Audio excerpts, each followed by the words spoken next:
hopefully, and unsurprisingly, all about CVs, LinkedIn profiles and such like. And we work with Webrecruit as a partner of theirs to help pass on the good word, so to speak. This evening's session is going to last about an hour, give or take. I'll try and keep an eye on timings and adjust pace accordingly. The first bit of this evening is the most important bit, so I'll spend more time there. And the broadcast is audio one-way only, so I think some of you might have seen those that signed on early on. One or two of you are asking, what equipment do you need? It doesn't matter what you've got setup-wise, as long as you can hear me and see the slides, that's all you need to do. It's one-way audio only, so you should be able to hear me. I can't see or hear you, whatever you're up to, and you shouldn't be able to see me either. Not that that should be a hugely unpleasant proposition, but nevertheless, you shouldn't be able to see me. So it's purely audio. Consequently, if you've got any questions, and normally these events attract quite a lot of questions, type them into the question facility you've got on your GoToWebinar toolbar, and I will then address them at the end of the session. So that the content will run through, as I say, till around about 8:15, give or take, about an hour. I'll then let you know that the session's ended. So if people have got commitments and they need to go on and do other things, have their tea, watch telly, whatever you want to do, that's fine. You can leave then and do what you need to do. But for those that want questions answering, if you're prepared to hang on, I'll deal with every question. Normally I can get through all of them, or certainly a good proportion of them, and I'll just keep going until people have had the answers delivered. If you want to, irrespective of whether you've asked a question or not, if you want to hang on and listen to the answer, you're more than welcome to. But I'll let you know when we're about to go into that sort of mode, if you like. As far as the content for this evening is concerned, as per the billing, really, and the invite that you'd have received, and indeed the registration form you'll have hit when you clicked on the link from Webrecruit, we're going to talk about infamous, some of these phrases I'm going to mention more than once, and I apologise, some of them are a bit cliched, but we're going to talk a lot about hot skills in the marketplace and how to align your CV with them. Genuinely, how to create a CV that will, if you like, open doors, create more interviews is the bottom line. That's what it's all about. And again, another phrase that I'll use a lot, but it is really important. In fact, probably the single most important message that you take away from this evening, irrespective of what you do with your CV, is and how to make it into a stronger business case. Well, I'll explain what that means later. But it's really important that your CV becomes a business case as to why somebody should hire you, as opposed to some other things that we'll talk about later. And to build that business case involves using case studies and getting the opening statement that you put on your CV more accurate than it probably is at the moment. But again, I'll sort of talk through and give you some kind of tools that you can use to self-diagnose whether your CV is near the mark, far away from the mark, and indeed what to do if it is far away from the mark. So it should be quite an informative session. Most people tend to like it, despite the fact that it's, yeah, on the face of it, CV writing, not most people's most pleasant task in their lives, but they're a necessary evil. So hopefully I'll help the way to make it a more pleasant task. So let's talk a little bit more about this evening, indeed, how and why we're presenting this webinar. First of all, just very briefly, who on earth are we, the CV and interview advisors? So as I say, we're partnered with Webrecruit, but we're a separate business, and they engage our services to help provide these kind of sessions.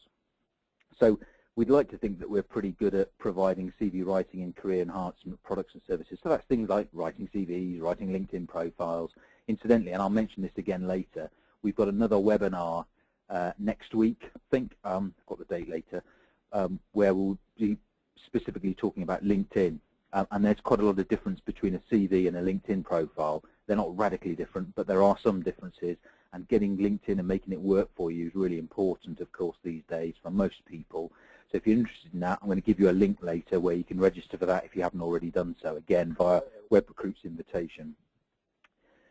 So we do things like that. We also provide interview coaching services and skills and packages as well. So my background to fit into that, and really just to give you some kind of confidence, hopefully, that we know what we're talking about, and we've seen these kind of processes and how CVs are treated over a number of years, up until literally today, and listening to what people are experiencing in the marketplace. So I'm from a corporate background originally, so I've acted as an employer to recruit people into a business. So I've seen recruitment from that perspective. I have been a recruiter.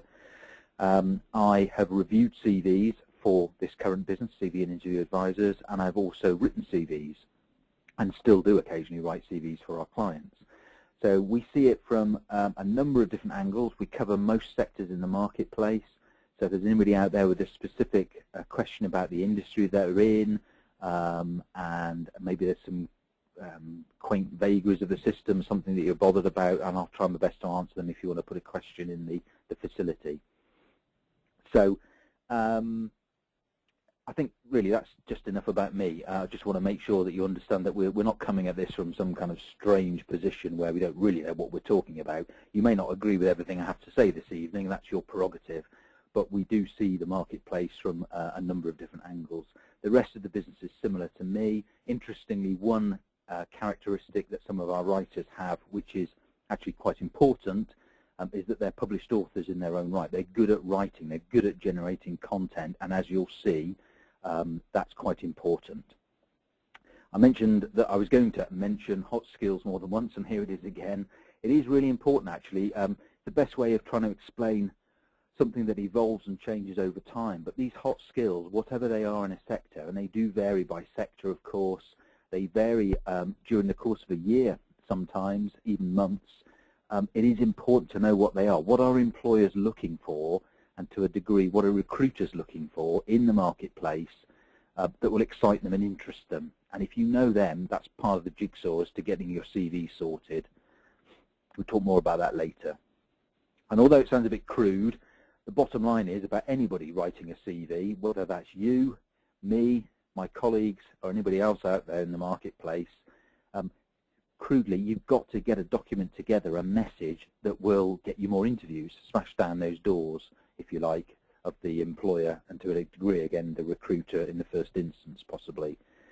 So that's a bit about us.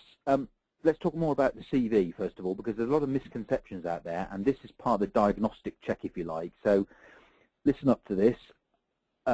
Try to relate what I'm about to say to your own CV as it currently stands, and then you can do a bit of a score and start to think, first of all, have I got a problem at all? If you haven't, great. That's good news, of course. But if you have, and some of these things I'm about to talk about fit you, then you know that you need to be maybe taking some action.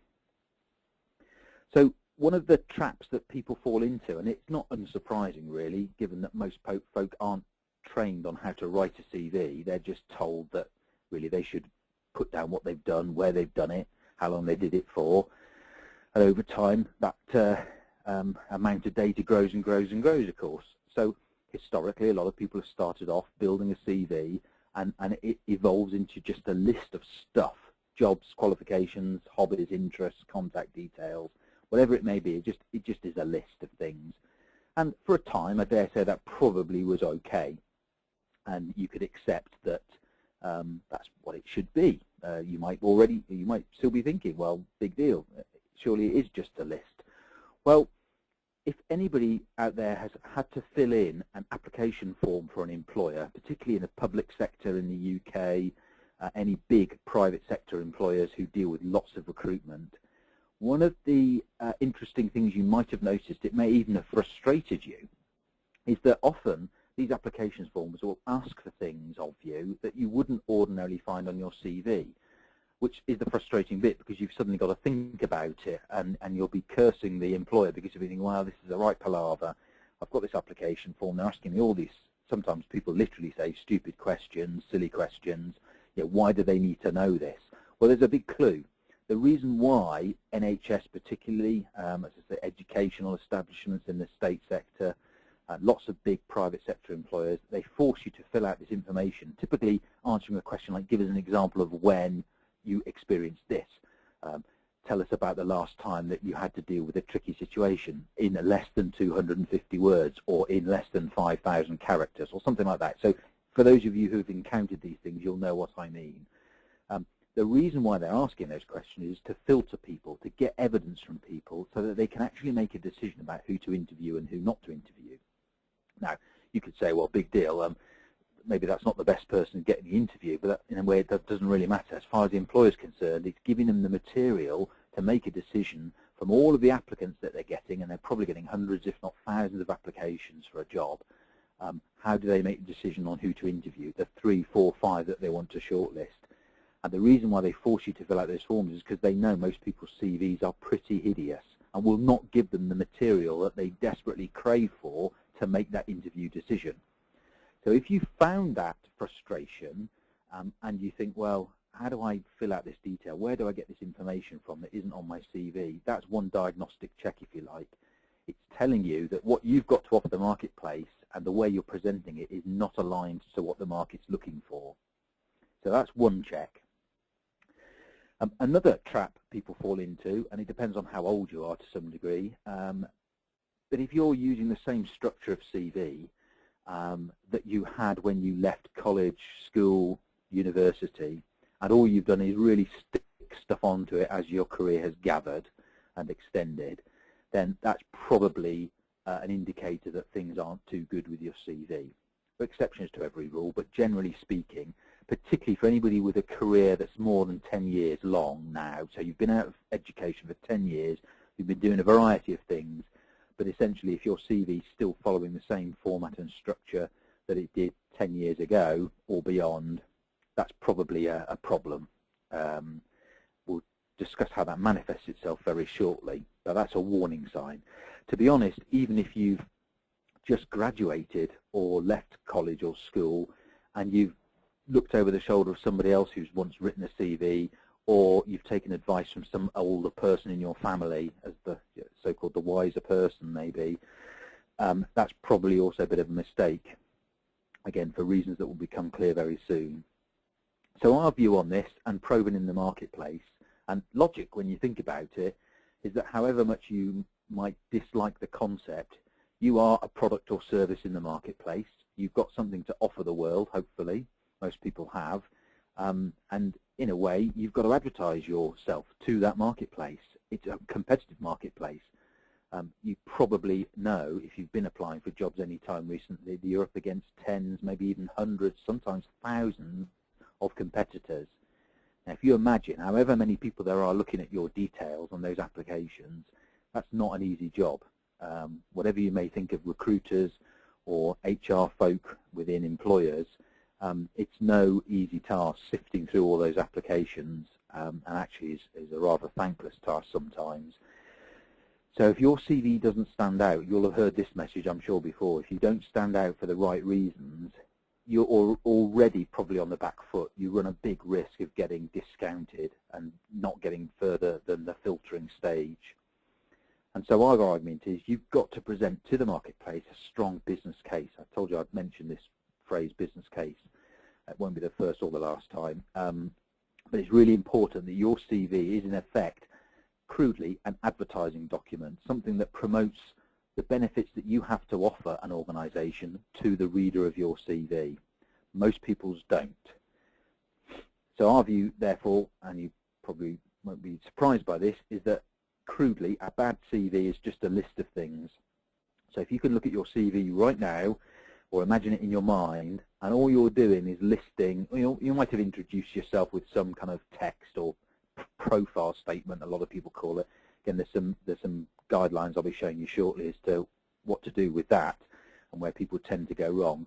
But if your CV is in effect just saying, this is job one, this is what I'm doing right now, or what I did most recently, here are the dates, these are my duties and responsibilities, this was the job I did before that, this was the job I did before that, this is the job before that, here's my education, here are my exams and qualifications, a bit of training that I've done, hobbies and interests. That is not a business case. That is just a list of stuff you're hurling at your target audience. And if they're receiving that any more than 30 times from your competitors, it is really depressing, I guarantee it. And then you'll almost make an interview decision by lottery. Unless somebody's standing out amongst those 30, 40, 50, 100, 250, 1,000 applicants, whatever the number is, there'll always be a few, maybe one, maybe 10, maybe 15, you just don't know, but there'll always be a few who'll pull together a better business case, if not a fully blown one, but they'll have put a better case to the marketplace. We'll talk about what and how to make that business case very shortly, but that's a really good diagnostic check. So if your CV is really just a list of things, you know what it all means, but the average person reading it who wouldn't know you from Adam just looks at it and says, well, big deal, it's just a list of stuff. I'd recommend you do something about it sooner rather than later. The other thing that's changed a lot, which sort of links some of these things together, so if you've evolved your CV over time and all you've done is add to it, one of the big changes in the marketplace, which most people are familiar with, is of course the internet, databases, technology, the digital world, and the way your CV is now found, whether you want it to be found or not, has changed an awful lot. And it really means that the focus is much more on the content of your CV to get you noticed. So yes, you'll apply for jobs and people should take a brief look at your CV and make a decision. But there are an awful lot of people out there, recruiters and employers, who are looking for you or people like you, entering keywords and phrases into search engines, database, LinkedIn, whatever it may be, and getting results. Now, whether you're in those results or not matters a whole lot, of course. The trouble is you'll never know whether you don't fit in.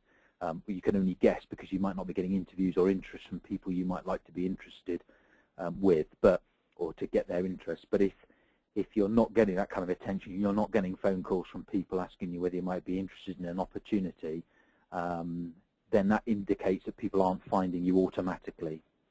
And that's something that may need addressing. So that's something we need to talk about, and we will do later. Finally, as far as a good diagnostic check, the ultimate check in fact for your CV, ask yourself this question. If you're active in the marketplace or have been active in the marketplace recently, looking for work, applying for jobs, whether it's 1 job, 100 jobs, 15 jobs, doesn't matter. But the acid test for your CV is the number of interviews it's getting you for those jobs. Again, some people don't really get this or fail to understand the simplicity of it, but it is this simple. It doesn't matter how many jobs you're applying for, as long as you're applying for some. If you're not getting enough interviews, and enough means whatever keeps you happy and allows you to sleep at night, I guess, but whatever's comfortable for you, if it's not getting that level of attention, for jobs you know you could perform, that you're qualified and capable of doing, even if they're a bit of a stretch, then it all points to the CV being a problem, nothing else. Most recruiters and employers don't know you from Adam, as I've hinted at before, so it's not a personal thing, it's got nothing to do with you as an individual, it's got nothing to do with the economic climate, because if there are jobs to apply for, as I said, it doesn't matter whether it's 1 job or 100, if you're applying for them and you know you could perform them, you should be getting interviews for them. If you're not, it's almost certainly down to the message that you're presenting to your target audience. They don't like it, so they're not going to interview you. The difficulty is getting feedback as to why they don't like the CV, and that's really, really difficult. We review CVs every day, day in, day out. I spend a large chunk of my days reviewing CVs, and we do that for free, just out of interest, so do many other people. A good review of your CV will give you an honest answer. It's a guess, of course, because we're not actually recruiting for people. We can only take an average and say, well, we don't think this CV is going to work because. You can relate that to the reality of the marketplace if you're out there applying for jobs. But the acid test, as I say, if you're not getting enough interviews, it's the CV that's the problem. Harsh lesson sometimes, but believe it. And don't listen. If you're not getting interviews, but people keep saying, oh, yeah, but your CV is great, don't believe them. It's not true. And what they mean by your CV is great is not necessarily that your CV is technically perfect or anywhere close to it. What they often mean is, yeah, you've worked for some good people, or they're afraid of giving you the horrid truth because it's not in their interests, and they'll do anything. When I say they, that means anybody who's looking at your CV, be they HR, recruiter, employer, doesn't matter. But they will very rarely give you the honest feedback that you crave. Acid test, therefore, is it working? And if it's not working, you know somebody doesn't like the message on it. They might not tell you to your face, but that's the reality. So then you know that you can actually do something about it, and it's what you do and what we're going to talk about this evening will help fill in some of those gaps. So structurally, what I'm going to do now is I'm going to talk you through how we would structure a CV if we were writing it for one of our clients. All of what I'm going to talk about is possible for any reasonably intelligent person to be able to achieve themselves. It's sometimes quite difficult. So as I say, the decision you need to make, first of all, is you may already know the answer to is your CV working or not. So if you've applied for, let's just say, 10 jobs that you know you could perform, and you've got 0 interviews, you've got a problem, I can guarantee it. So you don't need to think about it too hard, you have a problem. If you've got 1, 2, 3 interviews out of the 10, I'd suggest you've still got a problem if you haven't managed to secure a job from it. It's just not enough interviews to get the offer that you need. However, if you're in the 7, 8, 9 interviews out of the 10 applications, to be honest, your CV is probably doing a pretty good job. So you don't need to be too concerned about it. It just may mean if you've still not got the job of your dreams, you just need to apply for more of the jobs. But if you're getting that level of interest, i.e. 70, 80, 90% hit rate, applications to interviews, that's pretty good. And you would struggle to improve materially upon that. But where we tend to make the biggest difference, unsurprisingly, is those people are really struggling. They're not getting the interviews, or they're not getting enough interviews to get it to job offer level. Then you can make a difference. And the difference can be made by anybody who pays some attention to building the business case of your CV. So that note at the bottom of this current slide, remember, remember, remember, biggest message of this evening, get your document to build a business case as to why somebody should hire you. If you can't do that, get help, is my strongest message, whether it's us or anybody else, but sort it, because it's sortable. So as far as the structure of the CV as we would lay it out, it's not radically different. It's the content that's really important. And now we recommend starting with some kind of opening summary. We tend to call it a professional or an executive summary, and shortly I'll show you a real-life example, if you like, of how this all comes together. So I will show you I'll show you some real content very soon, but I'll show you what it actually looks like on paper when we've written this CV in a few moments' time. So this opening statement actually states the bleeding obvious in some regards, but you'll be amazed, and you'll know this yourselves, how many people don't do this. And so if you start, again, to tick off a few things and you think, yeah, that's me, I need to fix that, you start to at least know that you need to take some kind of action.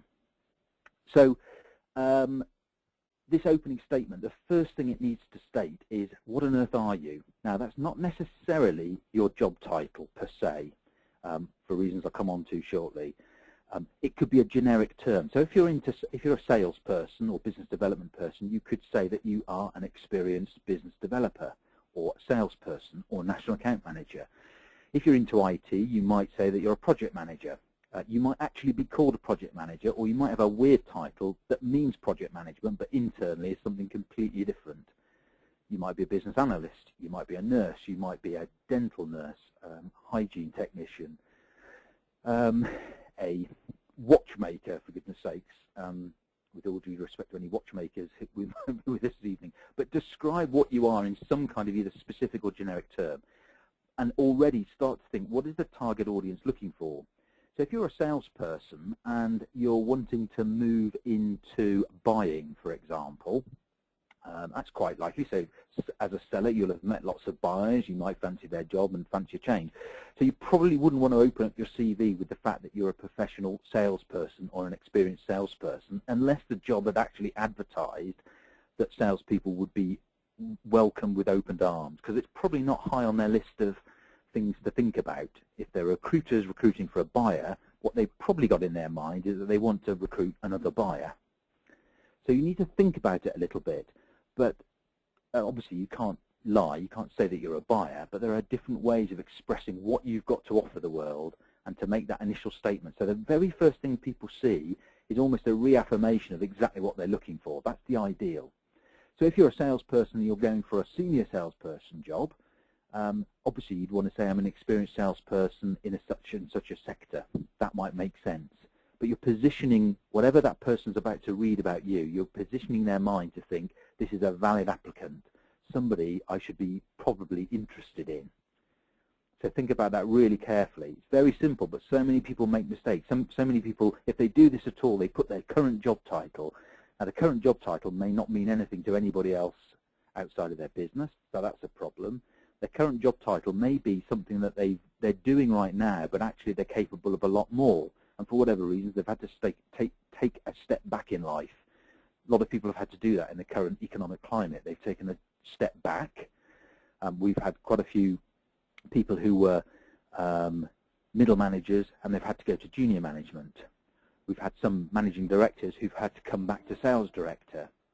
So you need to be very careful, because if you just reflect what you're currently doing right now, that's not necessarily what you're capable of doing going forward, and that might confuse people in terms of the message they see about you.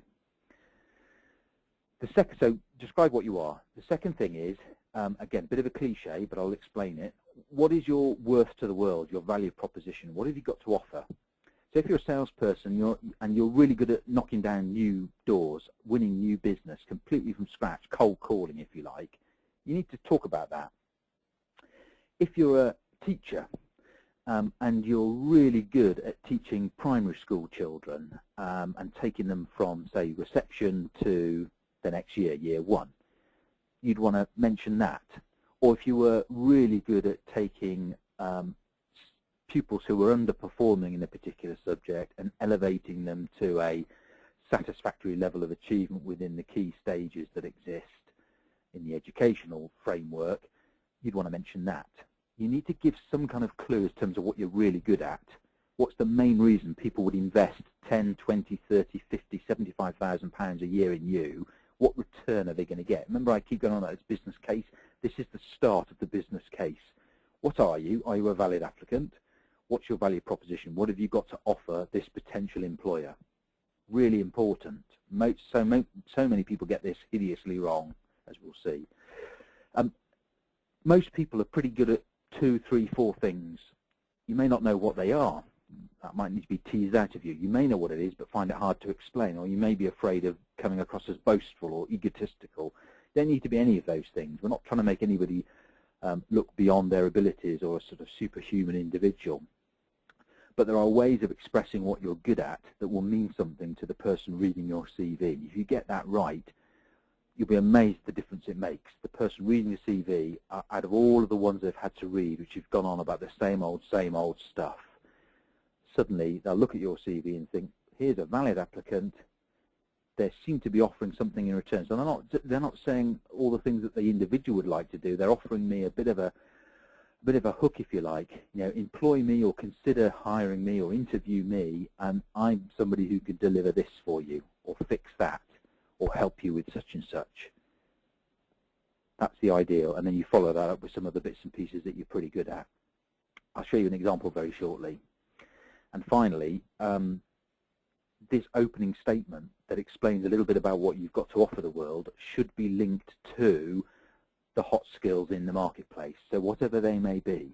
So for example, right now, if you're in IT and you waffled on about how good you are at solving people's Windows 95 problems, there'll probably be a few people on this evening who didn't even know Windows 95 existed, but for those that did and perhaps used it, yeah, offering that as a skill in today's marketplace is not relevant. It is not a hot skill. You might be impressed with the time that you achieved whatever you did with Windows 95, but it's bound to be fairly ancient. I don't know anybody who still uses it, and if they do, it's not worth selling about and talking about.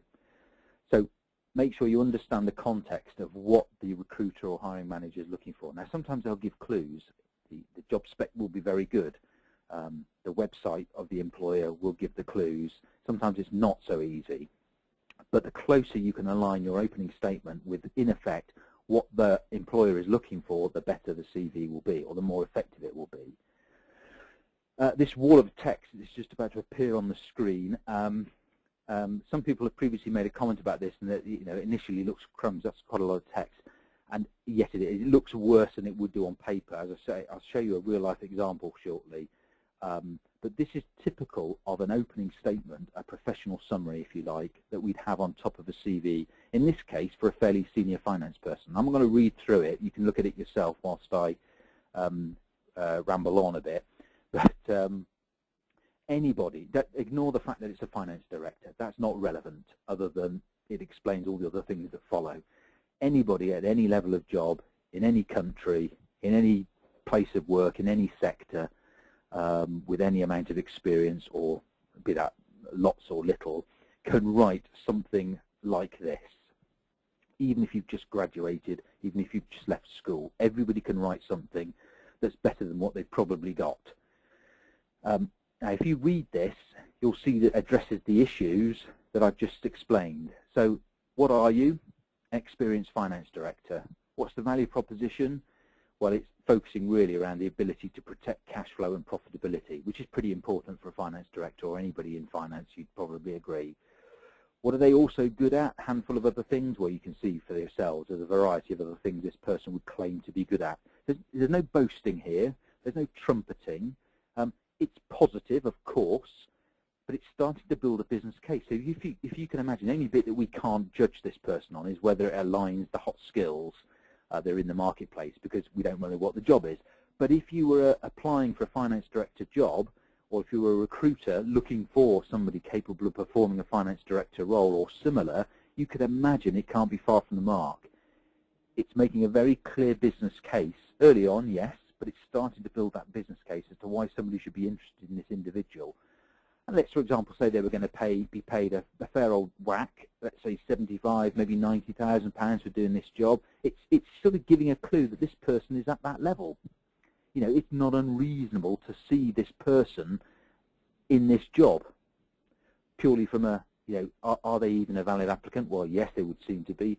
Have they got experience in areas you might expect them to have experience? Well, yes, that would seem to be true.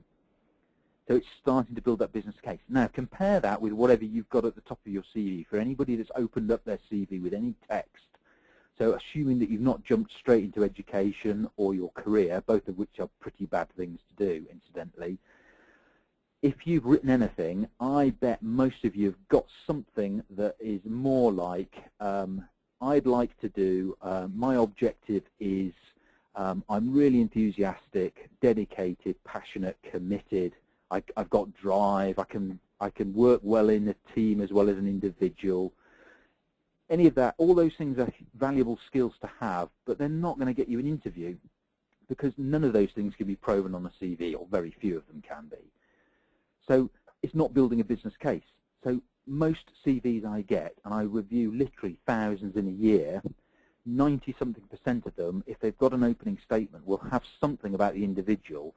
It's me, I'd like to do this, I want to do that, I want to develop my career, I want to excel in a strong organization, and then they talk about their interpersonal skills, their enthusiasm, the dedication, the commitment, the passion that they have, all the wonderful experience that they've got, and there's no proof. And in a lot of cases, there's no way of proving any of that. How do you prove you're any more enthusiastic than the next person who said they're enthusiastic? How can you prove that you can work well as an individual or as part of a team? If you can answer that question, then you deserve a prize, because on a CV, you can't prove it absolutely. None of those behavioural things can be proven. So why put them on the CV? Well, it's just bad habit.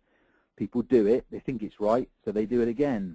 The person next to them, in their family or at work, looks over their shoulder, metaphorically speaking, thinks, oh, that's the way you write a CV, I'll just do it as well. If you watch a recruiter or an employer look at these CVs, it's almost desperation. And that's why people don't get interviews, because you will be rejected almost because of your opening statement if you've got all of that rubbish in them. In a lot of cases anyway. It's a good reason why people reject individuals that quickly. So literally 5 seconds of reading, it's a no. And they won't read any more of your CV. So that's how brutal it can be. So this fixes that, because it's actually providing real evidence, demonstrable evidence as to why somebody might be interested in you. And we've only just started to talk about the opening part of the CV, much less all the rest of it. So as I say, warning signs are, if you open up your CV with anything that's behavioural, so working as a team, as an individual, enthusiasm, dedication, any of those things, that's a bad sign, and you're probably losing interviews as a consequence. So that's the first part of the CV. I'll do with one more section, then I'll show you sort of a real-life example as promised. So if we've started to make claims about this individual, so let's imagine this finance director we just talked about, so he's a senior finance person, and they've got certain attributes that they believe the market is interested in. One of the other things that we want to do, again, both aesthetically and electronically is get across key skills or areas of expertise that you have as an individual. So what we tend to do is just put a little menu, we call it a menu of skills, bullet points. I'll put a few up now, and it just breaks up the CV and it reaffirms why somebody might be interested in you. Oh, I apologise, I've gone one too far. So if you look on the screen now, we tend to put a CV together which has maybe 5, 6, 7 bullets down the left-hand side, 5, 6, 7 down the right-hand side to balance it, and it is important that they are balanced, just from an aesthetic point of view. But these skills are things that you can offer, so they have to be true, of course, but they should be customised to fit the jobs you're applying for. So a lot of people say, oh, do I really need to have to send off a different CV for every job? Well, possibly yes, because this is one area that makes it really easy to customise. So most jobs say what we want is experience of this. You know, that could be a technical skill, it could be a qualification, it could be a level of experience. You can reflect all of those desires in your CV by adopting this kind of principle. So the one benefit is just a visual check, if you like. So anybody reading the CV will look at it and think, oh yeah, okay, they've got these skills, that's what I'm looking for. The proof will come later. I'll show you how we prove these things later.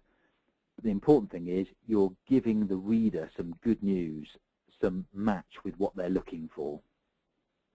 The other benefit, of course, is these are the phrases and keywords that people tend to search for, and that's why they're on the job description. Lots of people want the skills, they search for the skills, so make it easy for people. Get them on your CV, and your CV will start to suddenly appear much higher up the list of search results. It might even take it from being not searched for and found at all to being found many times. It can make quite a big difference. So we recommend having this kind of table. Very shortly I'll show you how this fits together. The point at the bottom of this slide is really important. It, again, sounds really obvious when you sort of deconstruct it, but maybe helps get the message across about how important the CV is. And that is the vast majority of recruiters and hiring managers will make their decision on who to shortlist stroke interview, if you like, solely based on the contents of your CV. And you think, well, okay, big deal. How else are they going to do it? That's the point. How else would they do it? Most recruiters don't know the individuals that have applied for a job. Sometimes they do. That's for the mathematicians amongst you, the difference between 100% and 92% of people that might actually know you already. Now, if that's the case, you should be getting more interviews rather than less. Otherwise, that hints at another problem, which we don't have time to go into this evening. So the message here is your CV is so important because it's the only tool that the individual at the other end of the process has got to judge whether you're valid for interviewing or not, much less hiring. So if your message on the CV is not effective, there's no other way anybody's going to understand whether you're right for the job. A lot of people say, yes, but I'll prove all these things at interview, and they fail to recognize, or take a while to recognize, they're not getting the interviews to get their message across.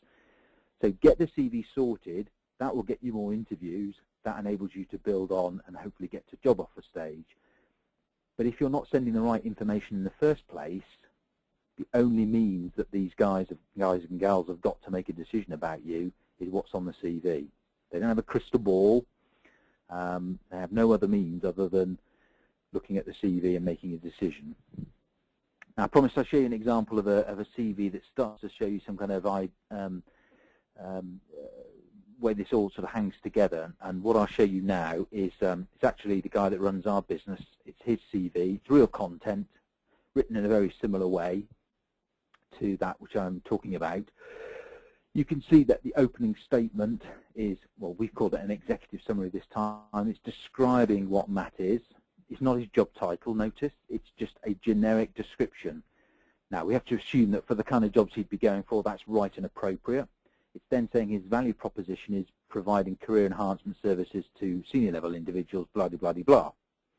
Basically, he can help drive interview and job offer rates by providing better advice to people. So that's his value proposition. So it doesn't matter whether that means anything to you or not at this stage. It's what he's good at. If you were sending this CV to anybody, you would have to assume that that would be of interest to them. It's then going on to describe other things that he's good at, and provides a nice, concise explanation about what he's got to offer. Now, the reality is some people may read all of this, some people may just read the first sentence, but I guarantee it'll always get a better result than pretty much everybody else's opening statement, because it's factual, it's demonstrable, it's concise.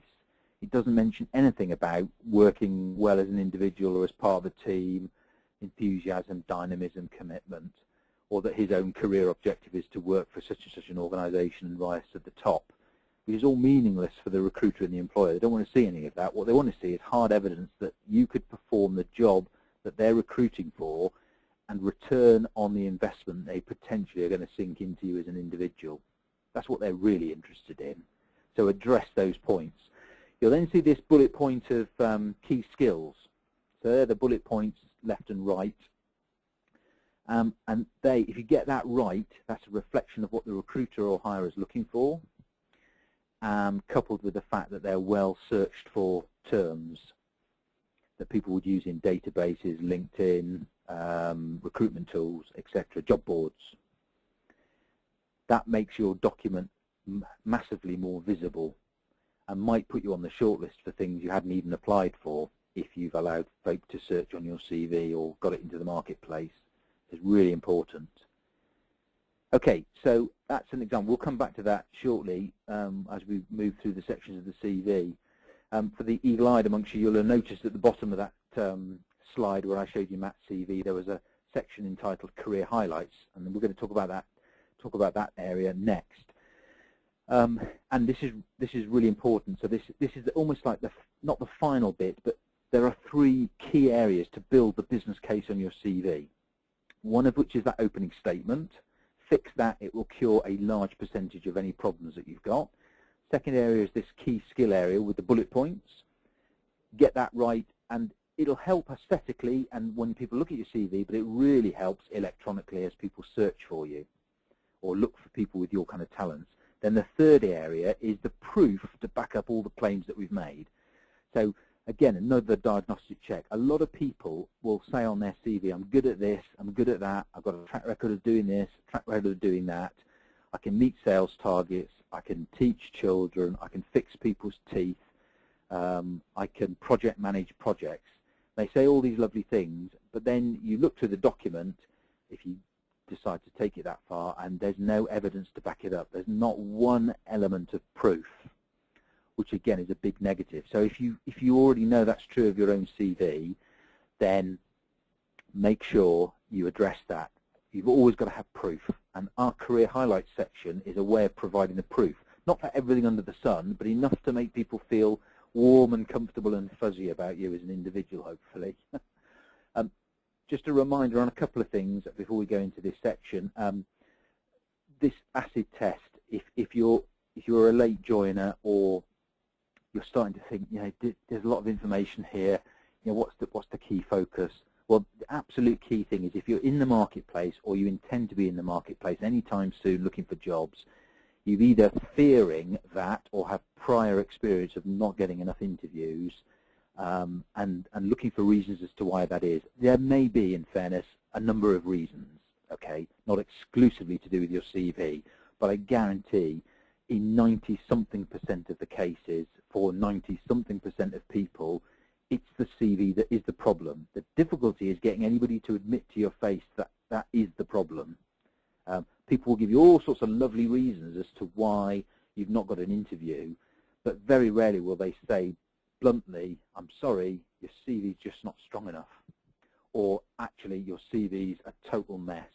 Very rarely will they say that. I guarantee the conversation will be had somewhere. If anybody ever does get to see your CV, and if it is truly bad, the employer and the recruiter will have a chuckle about it, or they might comment about it. And I've literally been in a meeting where an employer has said to me, I wouldn't interview that person because their CV is, and then there's a 4-word expletive inserted, and it's been that blunt.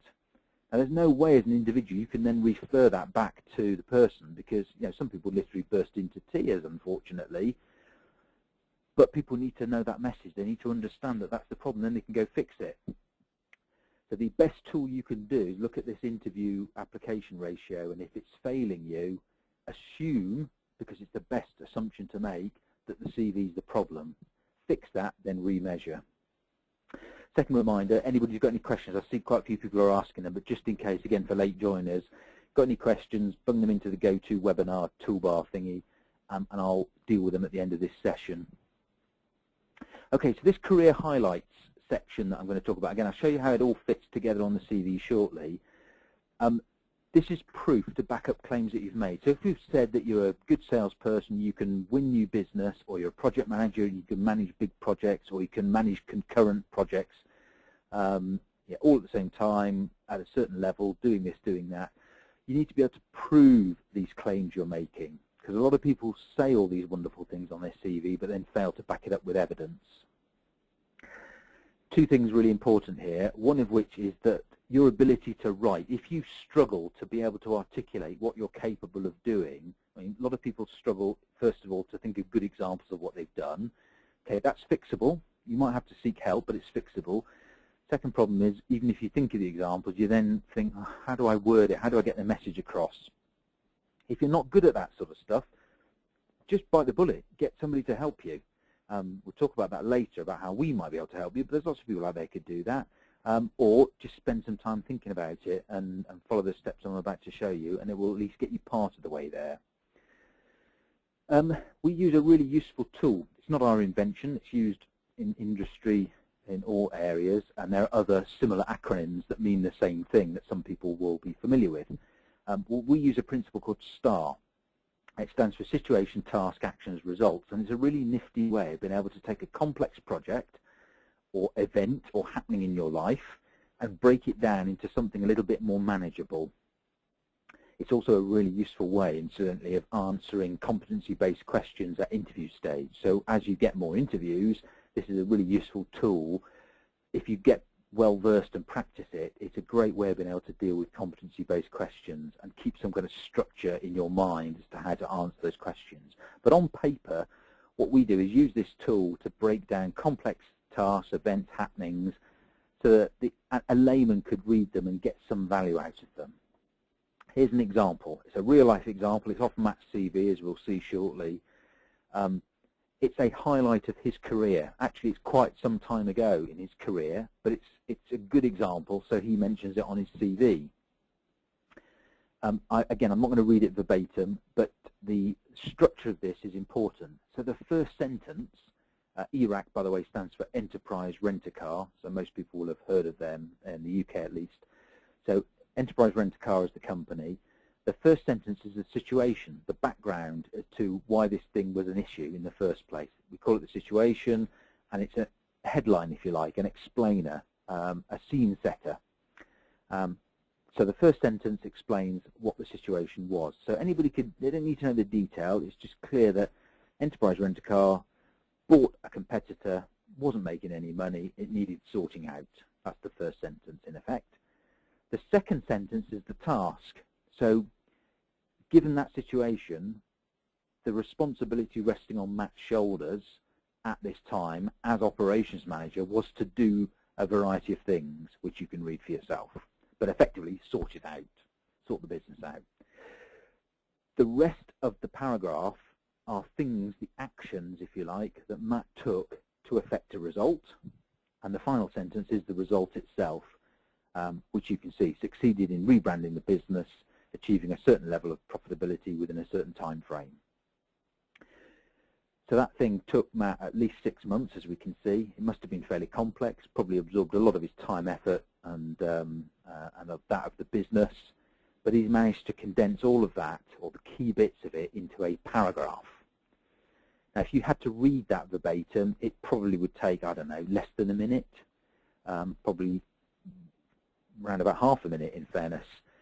So you can see, if you were asked to interview, okay, Joe Bloggs, give us an example of where you've had to take action to fix a problem.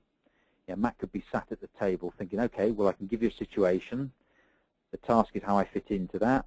These are some of the things that I did, not everything, just some of them, the key headline news, if you like, and the result was that I succeeded. So in 30 seconds or thereabouts, he could answer a question about proving his ability to do the job. Now, on the CV, it's equally important.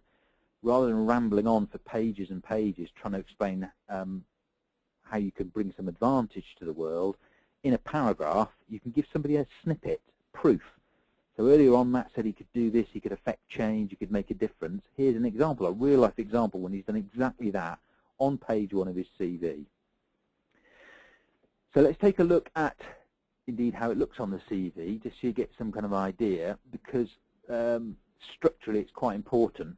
So what you're looking at now, most of you, is the top 2/3, 3/4 of page 1 of Matt's CV.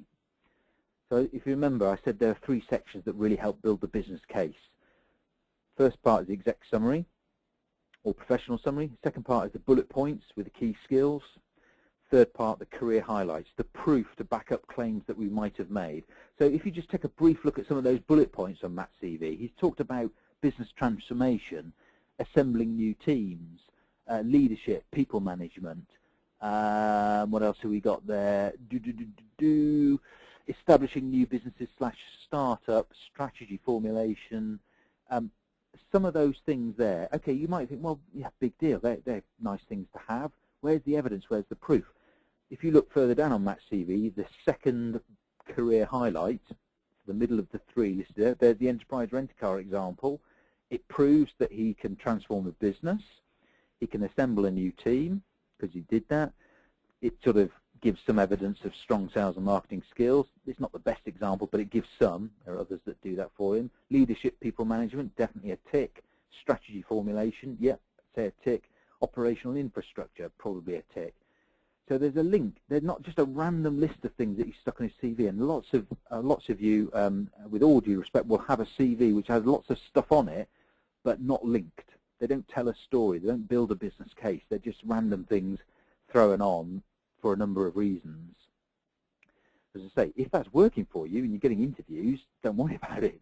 But if it's not, part of the reason might be that the reader then picks it up and thinks, well, there's all this data, there's this list of stuff, but it doesn't hang together well. It doesn't present me with a solid argument. It doesn't arise above all the other applicants. I guarantee you a CV following this kind of mechanism and structure will rise above the average. You will be in the upper quartile, absolutely guaranteed. And if you're in that sort of upper 25%, give or take, you stand a far greater chance of getting interviews, because people will think, hallelujah, here's somebody who's bothered to take the time to give me a CV that describes what I'm looking for with the proof. Sounds like a strong candidate to me. Now, for all in fairness, you know, Matt could be a complete tool. He might be absolutely useless for the job, but in a way, and that he's not, I hasten to add. And but if he was, if he's getting the interviews, does it really matter? Okay, that might get flushed out in some future session, but he's got the interview. Somebody's interested in him. They want to meet up with him, and that's what you need to do. So those are the 3 most important segments. That builds your business case. Opening statement, strong, positive. What are you? What have you got to offer the world? Table of bullet-pointed skills, customizable to be able to reflect back to your target audience. So if they're saying, we'd like this, that, and the other, and you can honestly claim those, make sure you're saying, I've got this, that, and the other. And then the proof in the form of career highlights. Now, a lot of people say at this stage, they might be shouting at their PC now or typing in a question, yeah, but I've only just graduated, or I've only got a year's experience, or what I've done is fairly menial. Again, honestly, it doesn't matter. Everybody can write something, and you might have to change the content or the structure slightly. If you've just graduated and got literally no work experience, you focus on the competencies that the employer might be looking for. They might not necessarily expect you to have experience, but they might want to see some evidence that even if you've done a part-time job, you might have managed money, dealt with customers, communicated with people, resolved issues. They're all competencies that will be sought at that level.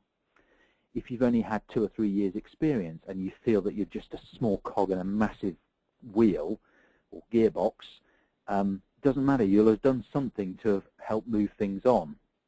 You can still find gems, examples of what you're able to do that would probably be sought for in your new employer. So everybody can write these kind of things. It's difficult sometimes, but we've never yet found anybody we can't unearth some material for to help build a stronger business case, and that's what you need to do. Okay, so back to the CV and the structure of it. Some people, in fairness, and you may be some of them, have got, in effect, career highlights on their CV or achievements of some sort, and that's good. That's better than not having any at all. But there are some words of caution. A lot of people pick the wrong examples. So they talk about things that they were really impressed with. I'll go back to that earlier example for those that were with us almost from the word go. I mentioned, you know, if you were really skilled at Windows 95, it's not something you'd want to trumpet now, but you'd be surprised how many people, if not that exaggerated a mistake, will draw on examples of their achievements that aren't relevant to the marketplace, or that they're weak and don't really have any relevance to the marketplace, and they will appear therefore as examples of neutrality at best, failure at worst. So you have to be careful. As I hinted at, if they're not relevant to the marketplace and targeted at what that target audience is expecting to see. So again, a bit of a silly example, but to make a point, if the recruiter wants somebody to come and paint their walls red, and you've got a CV that says you're the world's best ceiling painter of blue, in blue, there's a disconnect. You know, okay, it's a bit silly. The core competency is the same in theory. You can paint, but you'd be surprised how many people go to market with a document that in effect is not targeted at their audience. You need to make sure your examples of achievements are targeted, and ideally quantifiable results on the career highlights. So Matt had a really good example where he turned around a business. He could quote the amount of money and he could quote the time in which it was done. Not everybody has that level of detail, and that's fine, but try and focus on the deliverables, things that you actually achieved. It's where, when we're writing CVs for our clients, is where we probably spend a good chunk of the time, most of the time, is just trying to identify what they've done and making sure that how they value that. Some people, as I say, find it hard to think of examples. They need help. Some people undervalue what they've done, take it for granted, and don't realise the importance of what they've done. A few people overvalue it, but we help put a sense check on that. So we've built this business case. We've talked about 3 areas of the CV that are really important to do that. And now some of you might be thinking, well, when do you actually talk about the jobs that I've actually done? Now, this is the time you do it. We're still on page 1 of the CV, incidentally, as will become clear very shortly. The bit about what have you most recently done, or what are you doing right now, and then the chronological order of things is the career history. The structure and how you put it together is really important. Most people get the reverse chronological order bit right, i.e. you start on page 1, or if you've got a CV that starts later than page 1, that's, again, a bit of a warning sign. But so it's important to start on page 1 with the most recent or your current occupation, and then work backwards. Don't start with your earliest job. A few people still do that, not many, but a few do. That's a big no-no, particularly if you started work in the 70s or 80s. We recommend that you provide a bit of evidence for your audience as to who on earth you're working for. So just imagine, you know, you've got a CV, you're describing who your employer is, because you mention them by name. But if you work for a small company, how on earth is the recruiter or employer going to know who they are and what market they're in, the sector they're in, the size of them, the relevance of them? Again, you're still building the business case. I've said that the 3 bits we've talked about are the strongest part of the business case. That's true, but there's still more work to be done. So make it easier for people. Give them a bit of background in terms of who your employer is, what your role is, the structure of the team that you exist within, and how you're measured within that. Yes, a little bit about duties and responsibilities. So, you know, you've got a job description, or most people have. Don't just dump that onto your CV, because if you're, whatever job you're in, if there are other people doing that job, guess what? Their duties and responsibilities will be pretty much the same. So replicating that on your CV is wholly pointless, because all you're doing is saying, here am I do the same kind of job as all of the other applicants that you've received information from. It looks exactly the same as all the other applicants, so there's no way that the recruiter or employer can make a decision on whether you're stronger or weaker in those areas. make life easier for them. Focus on achievements within those duties and responsibilities. So yes, you've got to give a bit of background. What are you on this earth to do? But far more important is what have you actually done with those duties and responsibilities? Sometimes, it's rare in fairness, but sometimes it may be appropriate to mention why you've left a particular job. So in the chronological order of things, yes, if you got promoted or headhunted, that could be a positive thing to mention on your CV. It's helping to build a business case as to why somebody should be interested in you. If you hit somebody and got fired for gross misconduct, or you left because you decided you needed more money, they're not good reasons. And if you've got a trail of being made redundant, irrespective of the reasons or rationale, it's probably not wise to put that on your CV, because it sends the wrong message. Again, it doesn't matter how unfair or unjust, or that it was nothing to do with you as an individual, that won't mean anything to the people reading the CV, unfortunately. So don't mention things that don't help build a business case for you. Here's some examples, just briefly. Again, this is for a reasonably senior finance person, but anybody can do this. Doesn't matter whether you're a checkout operator or a nuclear submarine captain. It doesn't matter. Everybody can write something that says, this is where I fit in into my company. The company's got such and such a level of turnover, employs a certain number of people. The team I work within comprises of, that's the bit in green, and then the bit in blue is a little bit about how this person's measured and what they're judged on. Most people can write something like that. It's not War and Peace, it's just a little bit of information to help set the scene. Again, I'll show you an example, in fact, right now, of how that all fits together. So I'm just going to scroll down so that you can see the bottom of Matt's CV, page 1, and the top of page 2. And this just shows that he's giving quite a lot of detail about his most recent current job. He's explaining just a little bit about who the company is and what it does. Don't need much, just a scene setter, what his role is, how he fits in, what he's measured on, and then there's a balance between the stuff that he's paid to do and the achievements within that framework. Okay, how much you put depends an awful lot on how long your career is, how many jobs you've had. That's something for a later date, but certainly for your most recent role, and I'll show you how far back we go in a short while, but for typically the last 2 or 3 jobs, depending on how long you've been in those jobs, you want to put this kind of detail within reason. So it's a balancing act. You don't want a document that's 9 pages long, but you don't want people to be thinking, who on earth are the company that you work for, or what on earth is that job title about, and did they actually have anybody reporting into them, or who did they report into? Is this person used to working in a big business, a small business, medium-sized business? Give people that information, because it will all come out in the wash at some point anyway if it's important. Help set the scene. Okay, so a lot of people have asked questions already. I will come on to them shortly. We've just a little bit more on the CV to do, but a brief break from the CV. If you started to think, and a lot of people ask this question, so it helps answer this before people have to disappear. If you started to think, okay, I definitely need some help, 2 options you've got. You either fix it yourself or you seek professional help.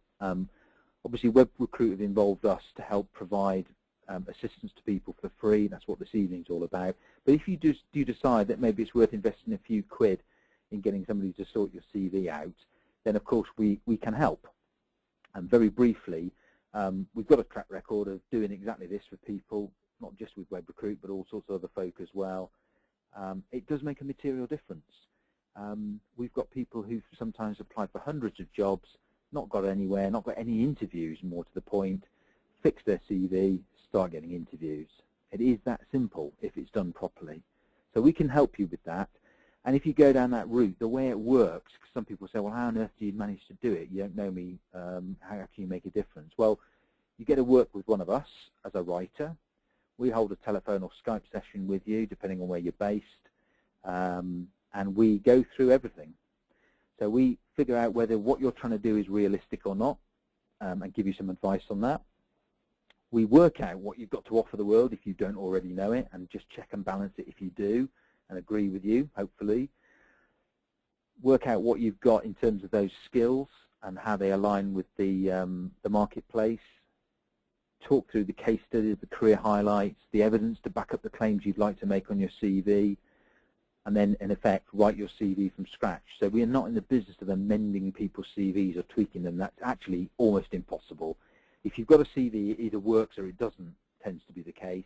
If it works, you don't need our help. If it doesn't work, you need to do something, and that means a root and branch review, not just a few bits here and there. It's not possible to refine a CV and make it work, I'm afraid. Bottom line is it helps build your business case and therefore how you appeal to employers. We're almost done with the session, but right at the end, there's some really good discounts on these services. So for those that do reach that point and think you need help, worth hanging on for the information on those discounts. Final parts of the CV. Again, I'll show you the example shortly. The earlier career, it's quite an interesting one, this is. If you've got a career that's any more than 10 years old already, so you've done more than 10 years work, you can't list, or you shouldn't be listing every single job you've done in the level of detail I've just talked about. So you need to draw a line at some point. Now, most people do this, not everybody, but most people draw a line somewhere. But you need to be quite ruthless about it. Nobody's going to interview you, or I should say 99% of people are not going to get interviewed on the basis of what happened more than 10 years ago. So please don't fill out your CV with stuff that happened in the 90s, worse still the 80s or the 70s. You need to account for your time, but you don't need to provide any detail. So what we do is we reduce everything to literally a line. So we go back to roughly now, we'd be going back to the early noughties, maybe the very late 90s in some kind of detail. We then effectively draw a metaphorical line and say, right, everything beneath that is literally date from, date to, employer name, job title, end of, one line. Some people say, yeah, but what I did then was really important. It doesn't matter. Honestly, it really doesn't matter. With a very few exceptions, nobody's going to make a decision to interview you based on what happened so long ago. It's just not material. So focus on the important stuff on your CV that will get a result. Interestingly, quite a few people ask us, and I would imagine a few will have asked me this evening, do people first of all recognize, sort of slightly unrelated to this, but do people recognize that they've had their CV written by somebody else, and is that a problem? Answer, no, never had anybody come back to us and say, oh, you so-and-sos, you wrote my CV and everybody guessed that the CV is written by somebody else. Even if that were an issue, it doesn't matter. Shows you've invested in your career and your message, so that's never a problem. What is an interesting dynamic is that more and more people are doing exactly that. So the competition in the marketplace is not just about people who are applying for the job, it's about people who are applying for the job with the right business case and CV and increasingly LinkedIn profile. And they are the ones that are getting the interviews. Not all the time, in fairness, because some people still try it on. Some people will apply for a job they can't do. But in a lot of cases, the number of folk getting their CV written by somebody else to make their success rate more appealing is increasing. And you're up against those kind of people. To what level, obviously, I don't know. But roughly, it's around about the 10% at the moment of applicants have got their CV professionally written. So worth bearing in mind.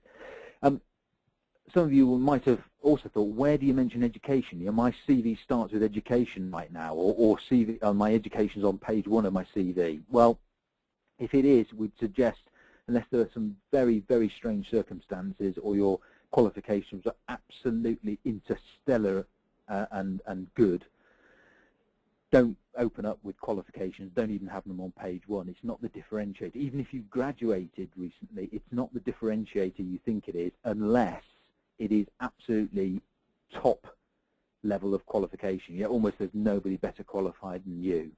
Otherwise, you're amongst a whole heap of other people who could make the same qualifications. So if you've got a 2-1 degree, that's good, but loads of people have got that.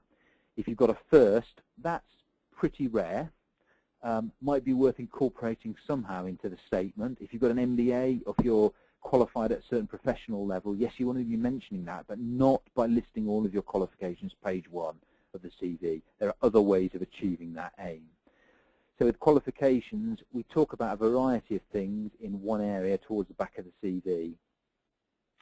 and that's, yes, highest level of academic education. Don't go into detail about O-levels, GCSEs, A-levels, things like that, unless that's the highest level you've got.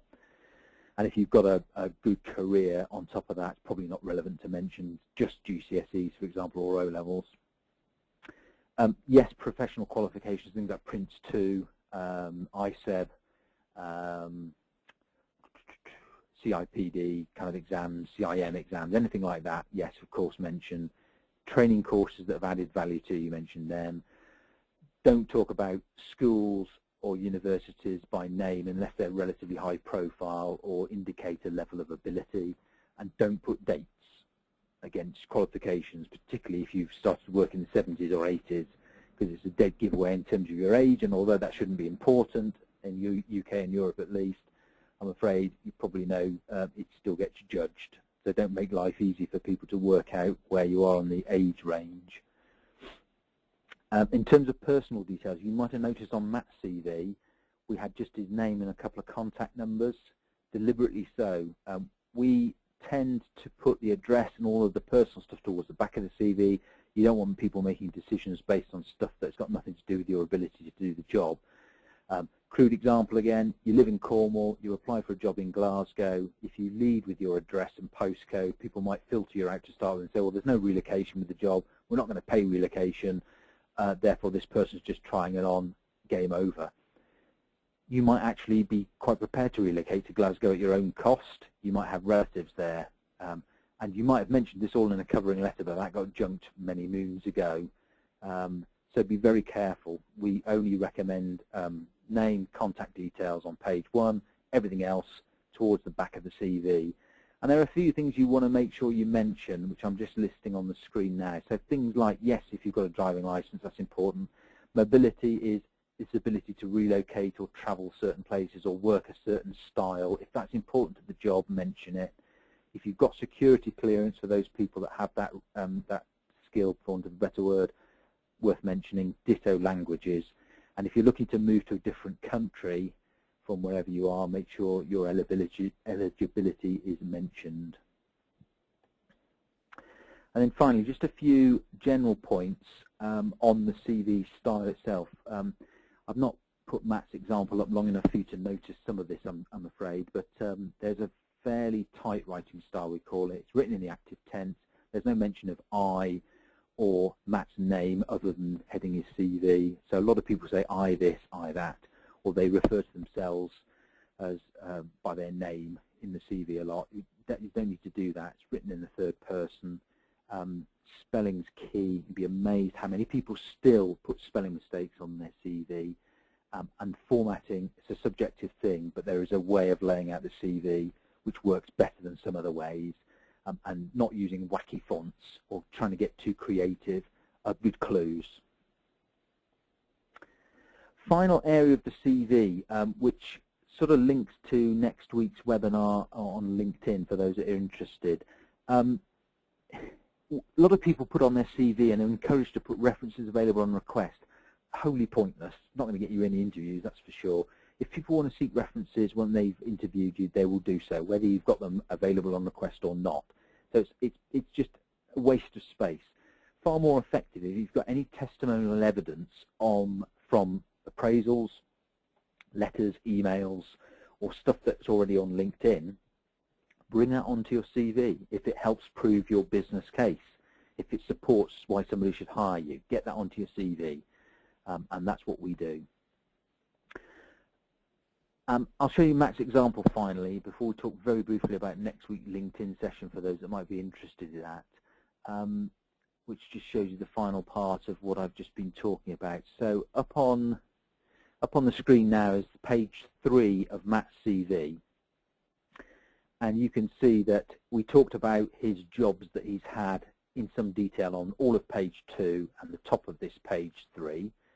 Then the earlier career just abbreviates his earlier career to a line, as I indicated. You'll notice Enterprise Rent-A-Car is one of those lines, so 95 through 99.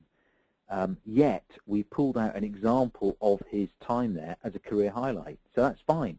If you've had something that's really important happen in your life, but is relevant to the direction in which you're heading. Doesn't matter how old you pick it from. It can be a career highlight on page 1, whether it's 30, 40 years old. It doesn't matter as long as it's relevant. So there's no way you could have told from the career highlight that I read out earlier on in this session that that was over 10 years old, almost 20 years old possibly as a career highlight. There's no way of guessing that. So it's a great way of escaping from the chronological trap that some people face. They list on their CV lots of good things, but it's buried on page 2, 3, or 4 of their CV because that's when it happened. Don't fall into that trap. You can lift good things out of the chronological order. Then we're talking about his education, personal details, which you can see right at the back of the CV, and then the recommendations. So these are personal automatic course, but if you've got them, even if it's a copy and paste job from LinkedIn, that could be perfectly adequate, as long as you can attribute it to somebody who has some credibility. So not a mate that you meet down the pub every Friday night. Okay, so just a brief mention about LinkedIn. From anybody looking for new opportunities out there, it is a really important tool. And if you're not on it, you might have good reasons, and there are sometimes good reasons as to why you wouldn't want to be on LinkedIn. That's fine. But generally speaking, if you're interested in raising your profile, getting noticed, or actively seeking opportunities, and you're in any kind of mainstream commercial environment, you really ought to be on LinkedIn. But, and this is where most people go wrong, it is quite different from CV. Most people dump their CV in there and then think it's job done, and I'm afraid it isn't. In fact, you've probably gathered by now, if you've got a poor CV and you dump it into LinkedIn, you're just replicating the problems, and there'll be a huge number of people looking at your profile possibly, but not many of them picking up the phone or dropping you an email or trying to connect with you. So to address this problem, we've got a webinar, which, there you go, so it serves you right for talking about accuracy and things. The webinar is actually Wednesday the 12th of February, not January. But if you are interested in that, as a Webrecruit member, as it were, if you bear with me very briefly, then I'll type in a link that you can go register, just as you registered this event. I mean, some of you may already be registered, so don't worry about duplicating. But that link that I've just piled into the chat facility, you should be able to see, will take you to the LinkedIn webinar page where you can register for our event. And we'll talk a little bit more about how to make that work better for you. So yes, it's about content, but it's also about how you can use it to network and influence. So it's quite useful. Remember earlier on I talked about lots of recruiters and hiring managers sussing your CV out before, and that being the only tool they had at their disposal. Of course, some people may stumble across LinkedIn and never see your CV. Trouble is, if your CV is pretty much on there as it is, as I say, you're not helping your cause necessarily. And what recruiters and hiring managers will certainly do once they've decided to interview you, or to put you in the pile possibly worth interviewing, guess what? They'll go onto LinkedIn and in fairness, probably lots of other social networking areas, which are beyond the scope of this evening, and suss you out. So finally, what can we do for you? Apart from me answering all your questions very shortly, I did mention and hint that for those of you who wanted to perhaps consider paying for our services, we'd have a good deal for you. Well, we do. Normally, this applies to anybody with more than 7 years work experience. So if you've got less than 7 years experience, you need to give us a call, drop us an email separately, because it's not fair that you should pay these prices. So if you've just graduated, of course, this is not the best news you're going to hear all evening, but that we can find a way around that. But for anybody with 7 years experience or more, normally, if we were going to write your CV, that'd be $299 plus VAT. The LinkedIn profile would be 50 quid plus VAT. It's not an inconsiderable amount of money, but there's a huge amount of work involved, as you might have gathered. However, if you're interested in that, as a customer of this evening's webinar, so to speak, we've got a particular offer which will save you nigh on 100 quid from those prices. So you get the CV and the LinkedIn profile for $275 plus VAT. And I will paste a link, because you can't click on the screen, unfortunately, with limited technology. So the link now being posted, for those that want to just copy and paste that for themselves, that will give you access to a particular web page on our website, and then you can look at the detail of the offer a little bit more, and if you want to progress and order it, you can click through and make an inquiry. Alternatively, if you fancy having a go yourself, there's also a webinar pack with some templates, a workbook for almost a token gesture, I think 18 quid including the VAT, which will help give you some guidelines on a lot of what we've talked about this evening. If you just want to contact us, if you want us to take a look at your CV and get it appraised before making the leap, as long as you do it before close of play next Monday, we'll take a look at your CV. Probably me that looks at it. I can review it, give you an honest assessment, then you can decide what you want to do. For the first 10 orders we get, just so you know, of the CV offer, those people will get, in addition, a free cover letter and interview coaching package, which is a really useful piece of kit that helps you take you to the next stage, which is you get the interviews. Are you good at interviews? That package will evaluate that for you. Really clever piece of kit. So that's free as well, but only for the first 10 orders. And for those that want to put themselves through this session again, then all of you that have attended this evening will get a link to a recording of this session. So if you want to review it and take a look at the notes and then try and work a way out yourself, I'm more than welcome to do that. So that'll come through to you at some stage tomorrow with a link to this recording. So that's it. So thank you very much for your time and attention. We've drifted on a little bit. I do apologise for that. I hope you found the content interesting and relevant. For those that need to disappear, then by all means, disappear, and good luck to you all. For those that ask questions and want to listen to the answer, I'll now go through those. So if you want to hang on, you're more than welcome to. And I'll just scroll back right to the beginning of time and then try and address each question in turn. Okay, so Paul, if you're still online, is it reasonable on one CV to omit, say, the first 10 years of one's employment history to avoid employers doing the maths and deciding one is too old before you get in the door for interview? Obviously, one couldn't hide an employment history at a later stage. But yeah, okay, so yes, really good question, Paul. And the answer is yes, with a sort of an asterisk. So it depends a little, devil's in the detail as ever with a lot of these cases. But yeah, there's no obligation. Certainly on LinkedIn, there's no obligation at all for you to detail everything. And some people go overboard on LinkedIn. Again, if you're interested in next week's webinar, talk a bit more about that. But LinkedIn should be more of a summary anyway, and your CV could be exactly that. People should be making a decision on what you've got to offer right now, irrespective of when the abilities were achieved. So that you could be drawing on experience from 20 years ago, 20 minutes ago, doesn't matter. Build your business case on the CV, present that to the market. People shouldn't be discriminating against age. You and I both know that, unfortunately, that does happen. So present them with a strong business case. And as long as it's honest and truthful in terms of what you are showing them, yeah, there's no obligation that you necessarily need to provide all the detail.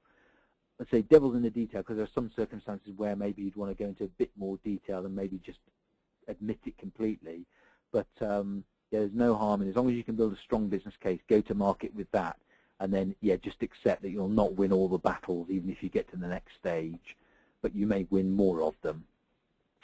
Robert, how do you narrow down your CV if you're overqualified for a role, more experience than the role requires? Do you remove qualification experience or assume that the recruiter employer will view your extra skills as a bonus? That also is a really good question, particularly in today's climate. So again, not knowing the absolute detail, Robert, you can. A number of different approaches that you might want to take. It assumes that the overqualified statement is accurate, and again, this is why I say devil's in the detail. I know lots of people who come to us saying, I was overqualified for the job, and when you do a bit more digging, actually it's a soft recruiter or employer feedback, but normally a recruiter saying, oh, you're overqualified, and actually they're hiding something else. So it may be another objection, that is. I don't know in your circumstances. You may know whether that's true or not. So our first approach would be, is the overqualified thing a real objection, or is there something more suspect lurking behind? Suspect in not necessarily you, Robert, but some other person's judgment of you. So assess that first. If genuinely you are overqualified, yes, you could, and if it's almost academic qualifications, then yes, you could decide not to mention, because again, you're not obliged to mention every level of qualification you've got. If it's because of a genuine level of experience or the seniority of that experience, there may be ways of, again, just modifying how that's presented to your audience and building an appropriate business case before revealing exactly all of the tools in your toolkit, so to speak. And then the final bit of your sort of question, recruiters and employers, will they view your extra skills as a bonus? And again, that's a minefield. The root cause sometimes is because let's say you were an MD and you'd gone back to being, for whatever reason, as I said earlier in an example, a sales director, and now you want to become an MD again, or indeed another sales director, but you've got MD on your CV somewhere, and you've got being an MBA, for example.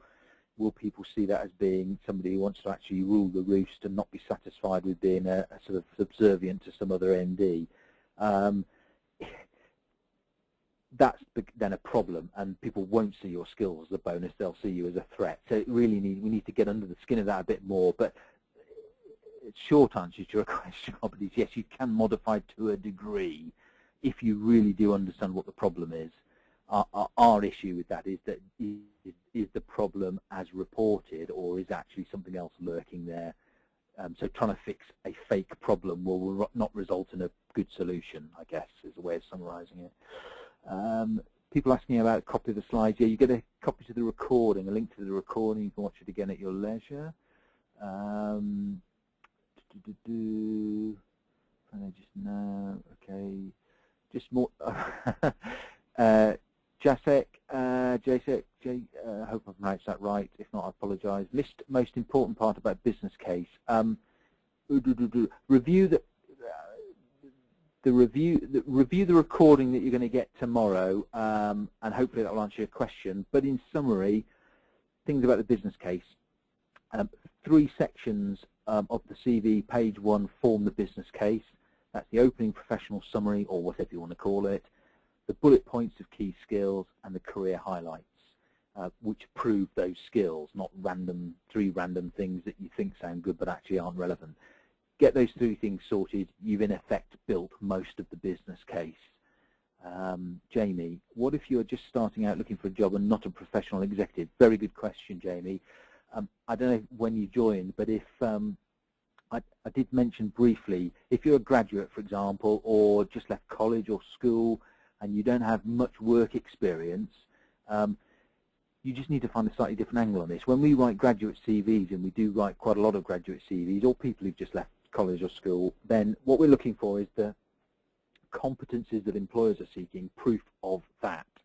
So rather than talking about a career highlight when you sort of solve the world's problems, what we're looking to do is say, okay, simple things like, have you ever handled money for an employer? Have you dealt with customers in any kind of interaction situation? Have you dealt with problems, issues, people have challenged you or your authority? Have you had to challenge people's authorities? Have you ever arranged any kind of extracurricular activity like a club or a social event or a comedy evening or a band, a gig?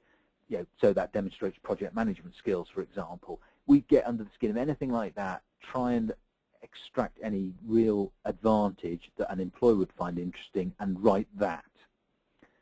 So as I say, anybody at any level, there's always something you can offer, and there's always a better way of packaging that information. So that's how we'd go about it.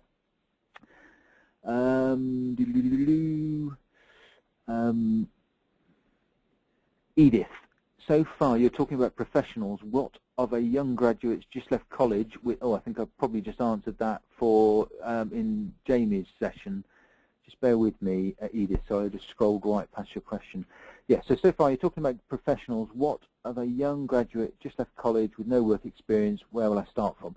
Yeah, so hopefully, Edith, that answer I just gave to Jamie will suffice. Still build a business case. Your business case is based on different things. Proof of competency to do something that employers will find of value. So most employers are not expecting you to have, obviously, acres of experience. So their requirements are slightly different. Any experience you've got will be a benefit, in fairness, but again, if that's part-time jobs, arranging things at college or university, being involved in any clubs or associations, fundraising, anything like that, grab hold of that, use that to justify why you've been able to demonstrate certain competencies and make something of that content. Julia, below are just general, I have a CV and also joined LinkedIn. What I have on my LinkedIn is more than on my CV. I try to keep the CV one page long. I've been getting quite a few emails and phone calls, and I've had a couple of interviews. My CV does list skills. I will attempt to use LinkedIn blurb I have written. Oops.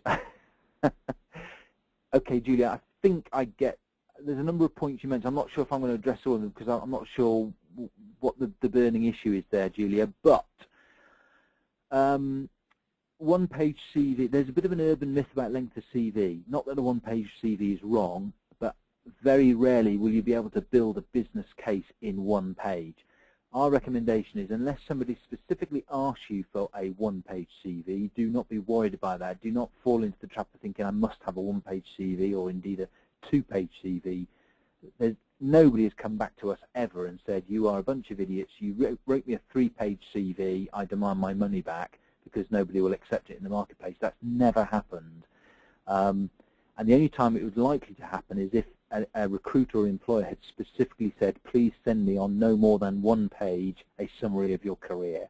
That's slightly different. Most of the CVs we write are 2 or 3 pages, but some are 4.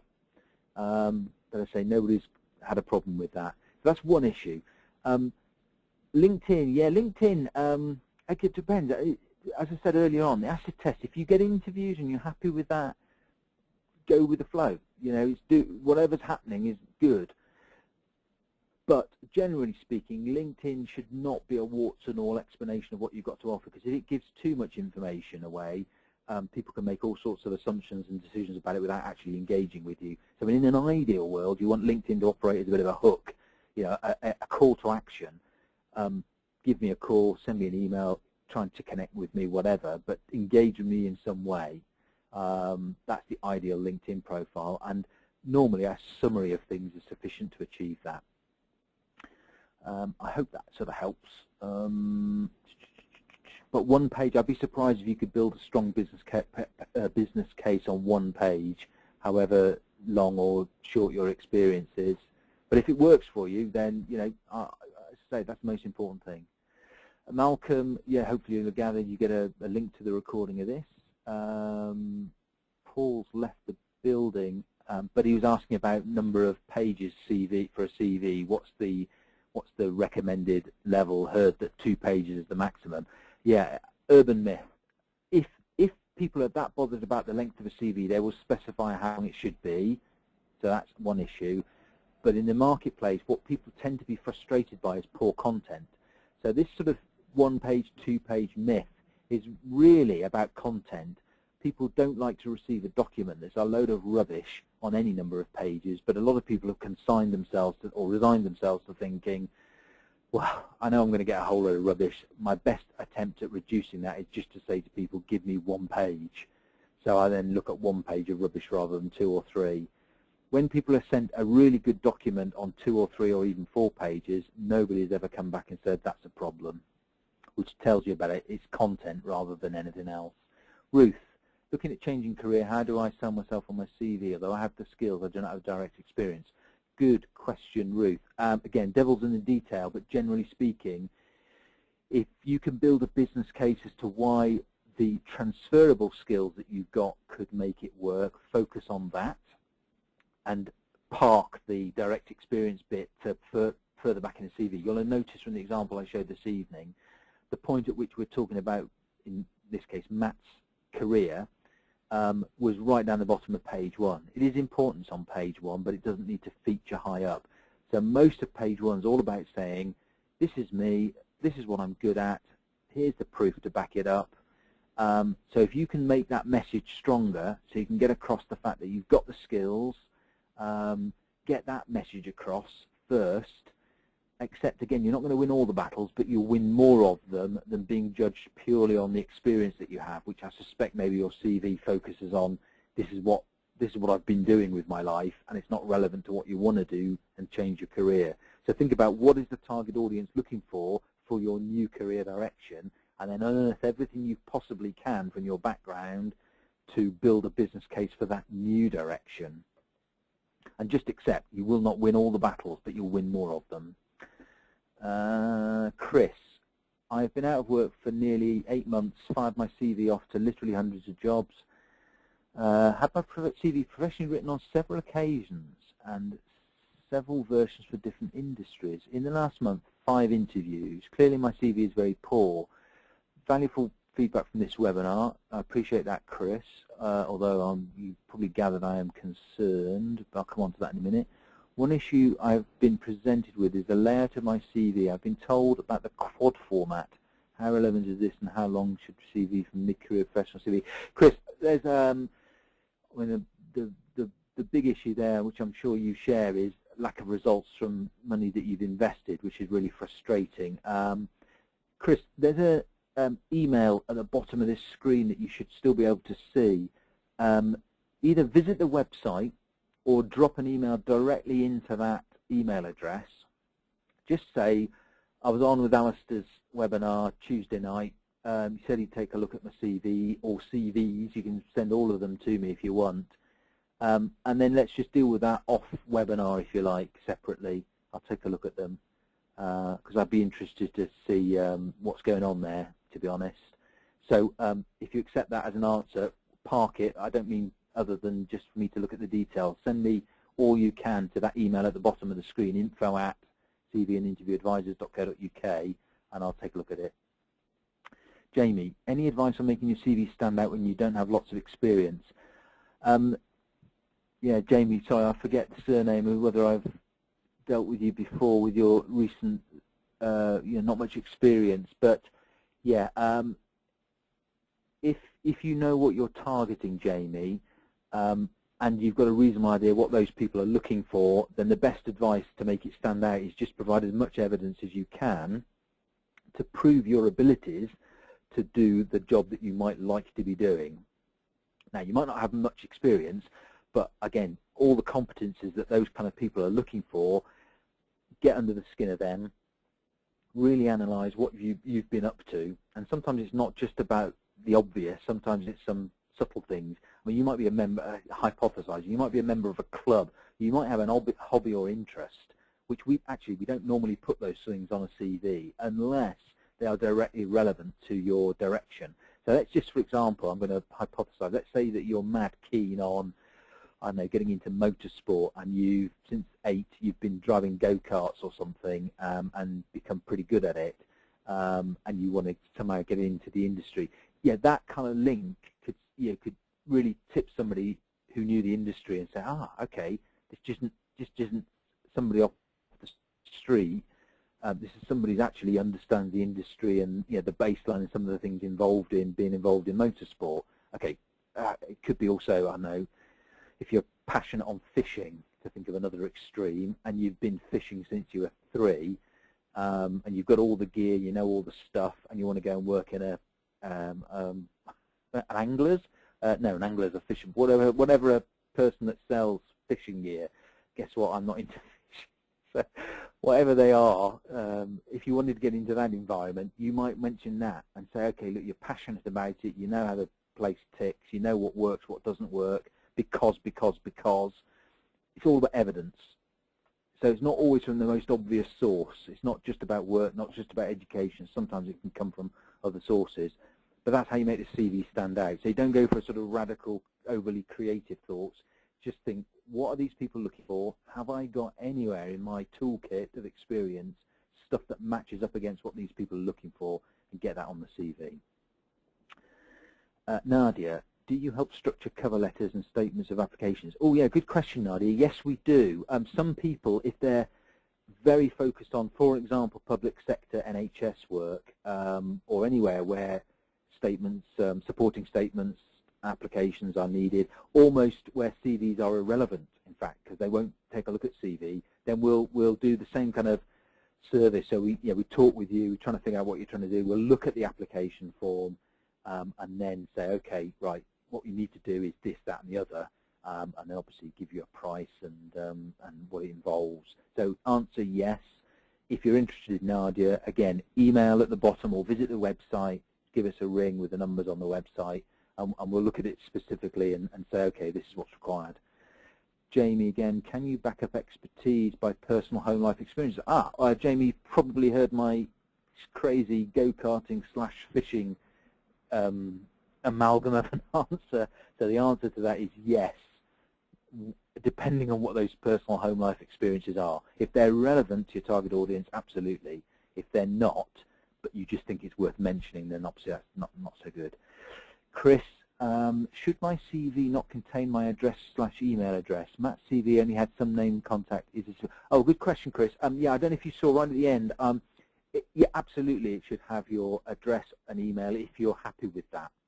A few of our customers say, I don't want it on for sometimes legitimate reasons. Normally, name at the top, just underneath the left-hand side of the name, a mobile or home phone number, and on the right-hand side, balancing it, either the mobile or home, depending on what one on the left-hand side, or if some people don't want the home number on it, we put the mobile one side, the email t'other. Matters not which way round they are, but normally it's just the key contact data. So name, contact number, email address, or 2 contact numbers. Whatever doesn't appear at the top of page 1 underneath the name would then go into a section towards the back of the CV called personal details, and that would hold everything else that wasn't already there, like name and like address, postcode, email if you've not already mentioned it, secondary email if you had one, if you for whatever reason, and any other personal information like keenness to relocate or ability or willingness to do international work or to travel or to work away from home for 3 nights a week, or anything that was relevant. So it is on there, Chris, just in a different place. The reason why we advocate, and it's not a huge deal, but there are a couple of reasons why not sticking all of that personal stuff on the front of the CV is good. One of which is space. Anything that you put on page 1 takes space from the building the business case. The other reason is that there's a lot of evidence to suggest that people get prejudged based on where they live, which, again, you can't change that. It'll all come out in the wash. But sometimes we've seen people, or we've been made aware of people that were judged because they lived what was perceived to be a commute, a slightly too far commuting distance from the ideal. And, is that the best reason to select or prevent somebody from going to interview? Not necessarily. You might be quite comfortable with the distance to commute. You might have a relative who's got a flat nearby or a house or a spare room or something. Yeah, and you can't get that message across on your CV all the time. So people prejudge you without knowing all the facts. So our recommendation is delay the moment at which they can make that judgment. Okay, a few other questions, but I'll skip the ones where people have left the building, as it were.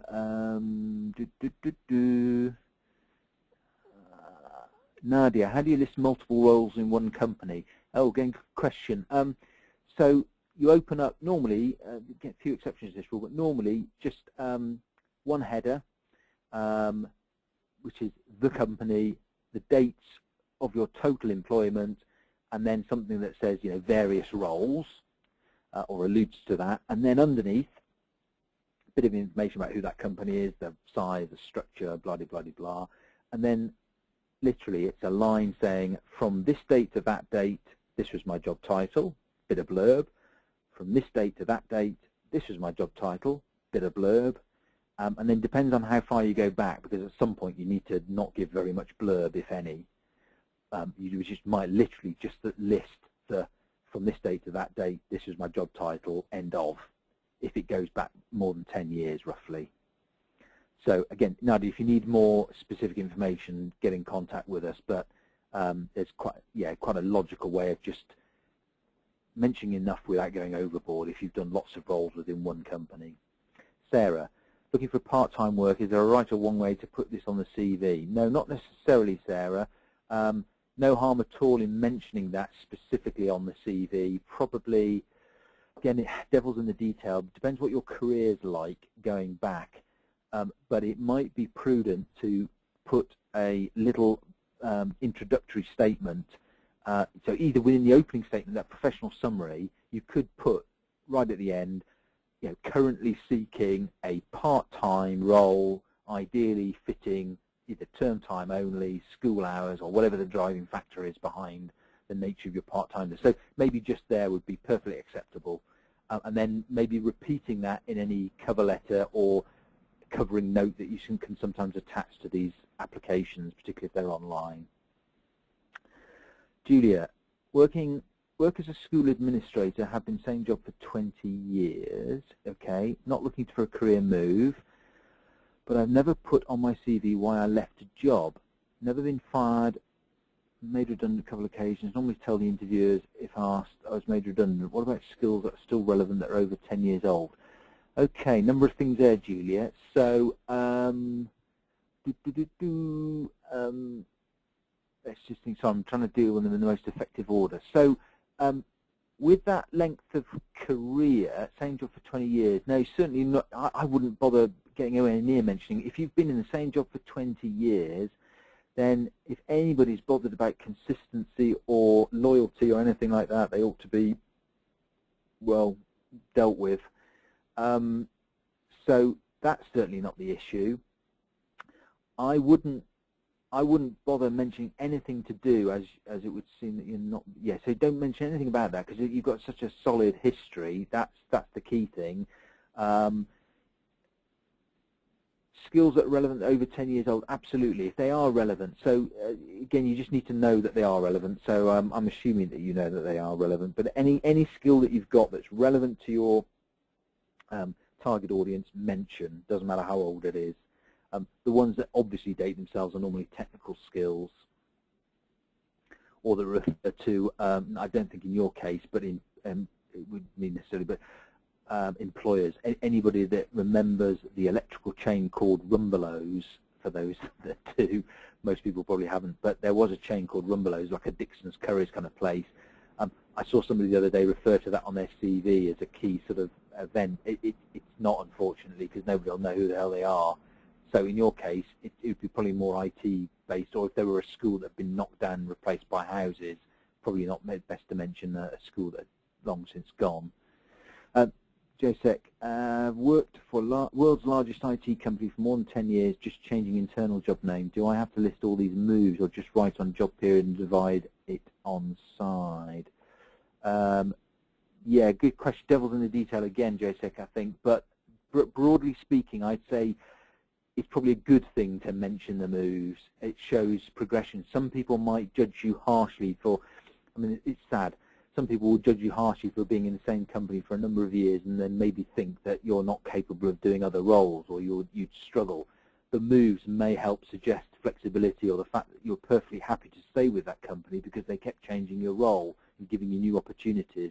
So it really depends on a bit more of a closer look and seeing whether that works for you or against you. But my gut instinct would be to say, yes, list the moves, because obviously that shows that people have been interested in developing in you and giving you new opportunities. Julia, graduated with a higher certificate relevant to the work I already do. I place this info in qualifications. Yep, that's fine. If you're looking for just affirmation, Julia, then yes, I would agree. That's absolutely fine. It would go in qualifications. Nadia, thought CVs have to be 1 to 2 pages, okay to 3 pages. Nadia, yeah, probably heard already by now. Yeah, urban myth about the number of pages, unless somebody specifically asked for a number of pages, which is very rare. Most people get away with 2 and you can build a strong business case, but having 3 with good content on it, no harm at all. Lukeman, can I get sample CV similar to one you use for illustration? Yeah, well, you'll sort of get that via the recording of this again, Lukeman, so you can take a peer at that again later. Paul Trevano has left the building, but thank you for your thanks. Yes. Julia again, did you say we can send CVs for you to look for free? Yes, Julia. Yeah, just use the email you've got at the base of this slide. Send your CV, I'll take a look at it. It probably will be me who looks at it, actually, so I'll recognise your name. Varun, good afternoon, Master's graduate. as international business, however, I've been working for 4 years now in telecoms industry as a customer relations advisor. I'm looking to do something related to my degree. Do you have any suggestions I can attract jobs in project management, for example, which are completely unrelated to my experience using my job experiences? Okay, Baron, yeah, a really good question again. Couple of thoughts. Yeah, I would imagine, given if you can draw any skills at all out of what you've been doing that relate to project management, would be one part of the solution.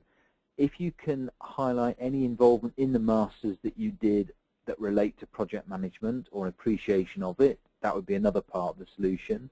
Anything from your life in general that you've had to project manage and things, that could be a strand, bit tenuous but possibly worth a thought.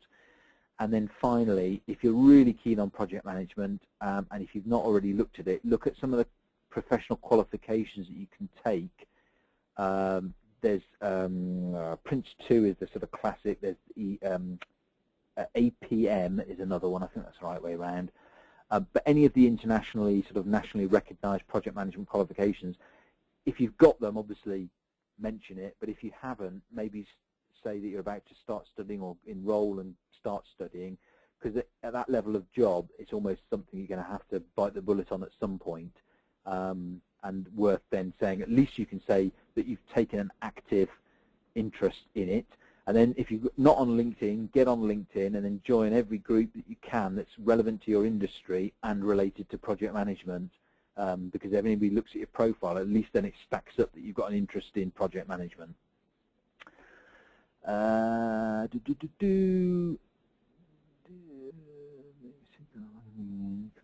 CV appraisal. Okay, sorry, I'm just skipping ones. People have left the building. I don't want to waste anybody's time. Stephen, I do apologise for those people who have been hanging on for their answers to the question. I'm going through them in order, but trying to skip the ones which I can. So, Stephen, apologies for the delay. Are most recruitment agencies scanning CVs using a buzzword model? Huge mix, Stephen. Some will have tools that will look for buzzwords or phrases, yes, and that will be automated. Some will just pass your CV into a database, and then when they're looking for roles, it will search the database for people that might fit. So there's a huge mishmash.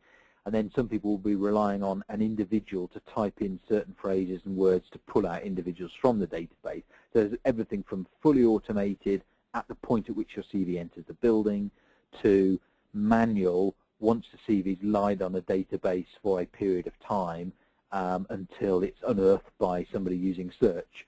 And then you call into question the competence of the individual doing the search. So just like you or me or anybody else for that matter, if you're really good at using Google, you can get a fine-tuned search using Boolean logic and whizzy things like that. If you're just to enter a one word or a phrase without anything refining the search and hit enter, you get all manner of results. And literally in recruitment, you'll find people like that. You'll have people well trained on the software, really know how to use it. You'll have people who have literally just joined the business or never been trained, and they think they know how to use it, but they don't really. And then it's a lottery as to whether you appear or not. And so you have to try and account for all of that horrendous mishmash. But yes, baseline is most people use keywords or phrases, so it's wise to have a CV that's structured in such a way. Edith, BA degree holder, is it okay to apply for jobs that say qualification leaving certificate, which has the same job description as the one you can do?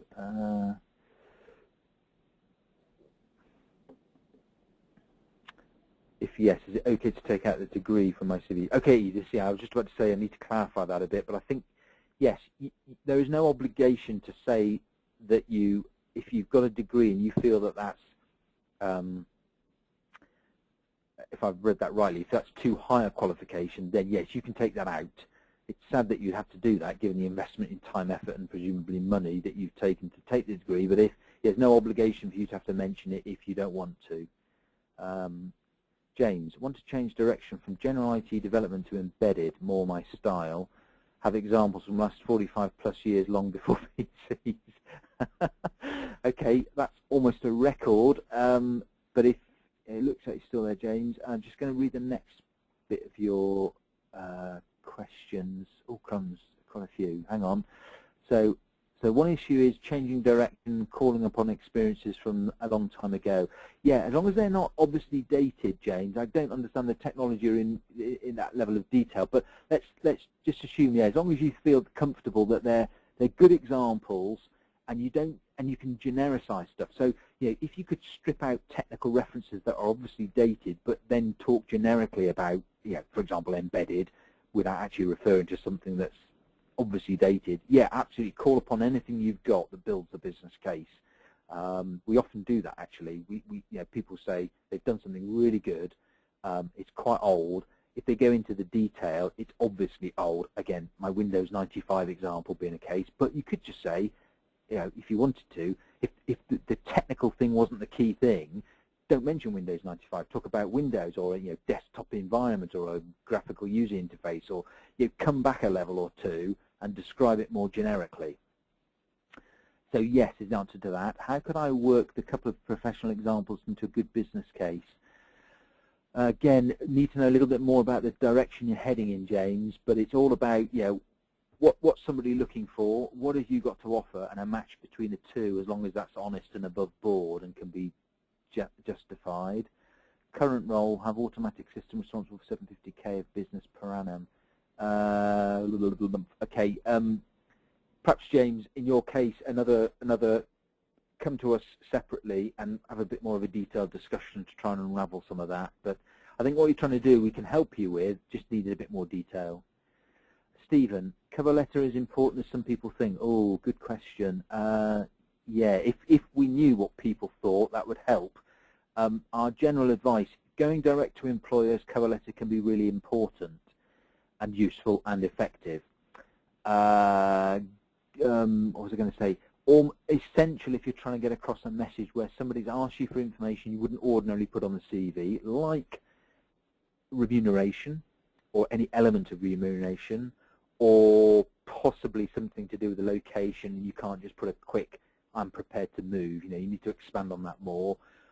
So in those cases, worth it. Direct to a recruiter, really variable. Some recruiters ask for it and then you wonder what they've done with it after it hits the building.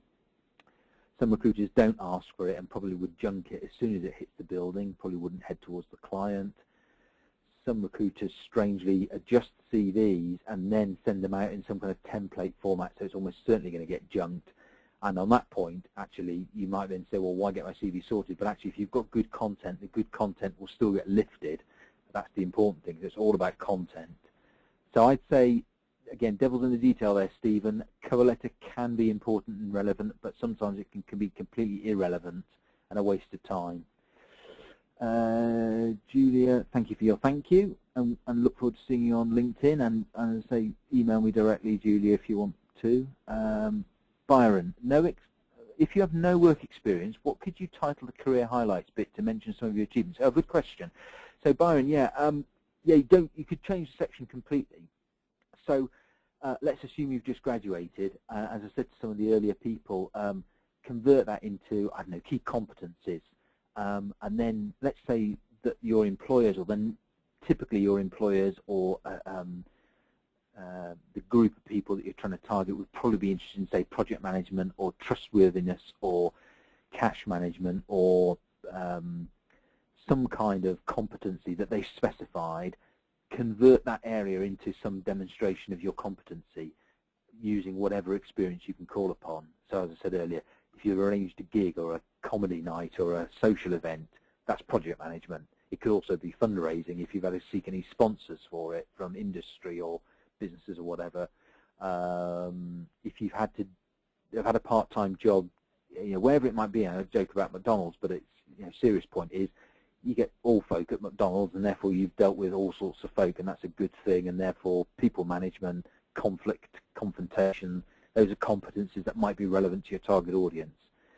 So it's all about assessing what they're after and then seeing whether you've got something in your toolkit. Robert, Alistair, in similar boat, 6 months out of work, professionally rewritten 0 interviews. Oh, right, okay. Ask a question about being overqualified. Are you okay with me contact? Yeah, absolutely, Robert. It looks like you're still there, so by all means, yeah, I'm sorry for the wait, but yeah, send your details through with just some kind of explanatory note. Just mention my name, so when it hits the office, they'll bounce it back to me. Sarah, been a graphic designer. Oh, okay, graphic designer, marketing coordinator.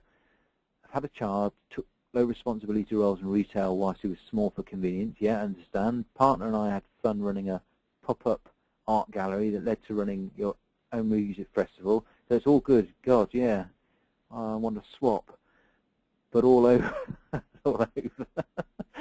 I'm now ready to go back to what I did before my son was born, part-time basis, qualified in many areas, but put work is my priority. My CV may be a bit all over. Will this go against me? Format CV important. There are lots of colourful design CVs. Oh, yeah, that's, oh, sorry, I've overread. Nadia and Sarah, actually, a bit of a link there. Just deal with a link between Nadia. So if Nadia, that's the last question you've answered, you can then disappear. I was interested in Sarah because she's a graphic designer, and if there's one area, together with architects, where you'd expect creativity and enthusiasm as far as a nice-looking CV to work, I've been sort of wholly disappointed with how the market reacts. But you'd think in your profession, and Nadia sort of linked to your colourful design CV kind of thing, does it add any value? All the evidence says at the moment, no, it doesn't, strangely. We've had some CVs come through designed in HTML. So literally, it looks like a website. You click on it and all sorts of weird things happen. I've had CVs on paper, but with all sorts of artwork and glorified fonts, and somebody's really taken the trouble to make it look like a graphic designer would make it look, but just don't seem to work in the marketplace. I'm sure there are exceptions to the rule, but generally speaking, I'm afraid traditional/boring in terms of style is the way to go. The content is key. I'm sure there are exceptions, Nadia, but generally speaking, yeah, play it safe seems to be the message. Unless you've got evidence to suggest otherwise, that would be the advice. Back to Sarah. Yes, I suspect you've got lots of great stuff to offer. Now, that's somebody out there who's going to find all of that amalgam of stuff really helpful, and they're going to want the part-time bit, and I guarantee there'll be somebody sat down thinking, if not now, tomorrow, ideally what we want in this business, because funnily enough, we have had these very same thoughts ourselves, is somebody who's, had a child at some point in their life, or children, wants to get back into work, has got some semblance of ability in an area, might be interested in doing this, that, or the other. That would be our ideal. We don't need full-time, 5 days a week, 8 hours a day. How do we find that person? And so you've got that bit to offer. I suspect, yes, I'd love to see your CV actually, Sarah, so by all means, again, invitation to you. If you want to send it in, I'll just take a look at it. I suspect it may look a bit of a mess, but in the nicest possible way, and that might be working against you because your business case is literally all over the place. It's it's just like an amalgam, and unless somebody like-minded is looking at your details, they're just not going to get what you've got to offer. So I suspect the biggest thing there is just the message, and it's filtering out some of all the wonderful things you've been up to and repackaging it and saying, look, I know what you're really after is this, that, and the other. This is what I've got to offer. It is this, that, and the other. Surprise, surprise. So let's talk and maybe hold back on some of the other bits and pieces for another period of time. That's a slightly unexciting response, I'm afraid, but I'm afraid in a lot of cases that's what the market's after. Oh, Sarah, again, you mentioned buzzwords. Are they good words to include in LinkedIn or CV? Do you have a list of good keywords? It depends on what you're heading for, Sarah. So, yes, I mean, there are stock phrases, but the best ones normally are just reflecting what you see in the job adverts. That's our normal recommendation, is have a core CV, but when you apply for a specific job, make sure you don't miss the fact that certain employers will be saying, we'd like this, we'd like that. Reflect that back to them. It's such a basic thing, you'd be surprised how effective it is. So use that as your cue. David, good evening. I've been called for a couple of interviews in my current CV. Good. However, instead of receiving calls for roles I like, I'm receiving calls for other roles. Right, David, definitely there. Send us an email, if you don't mind, just briefly, if you've got any links to what you're being sent, that would be helpful.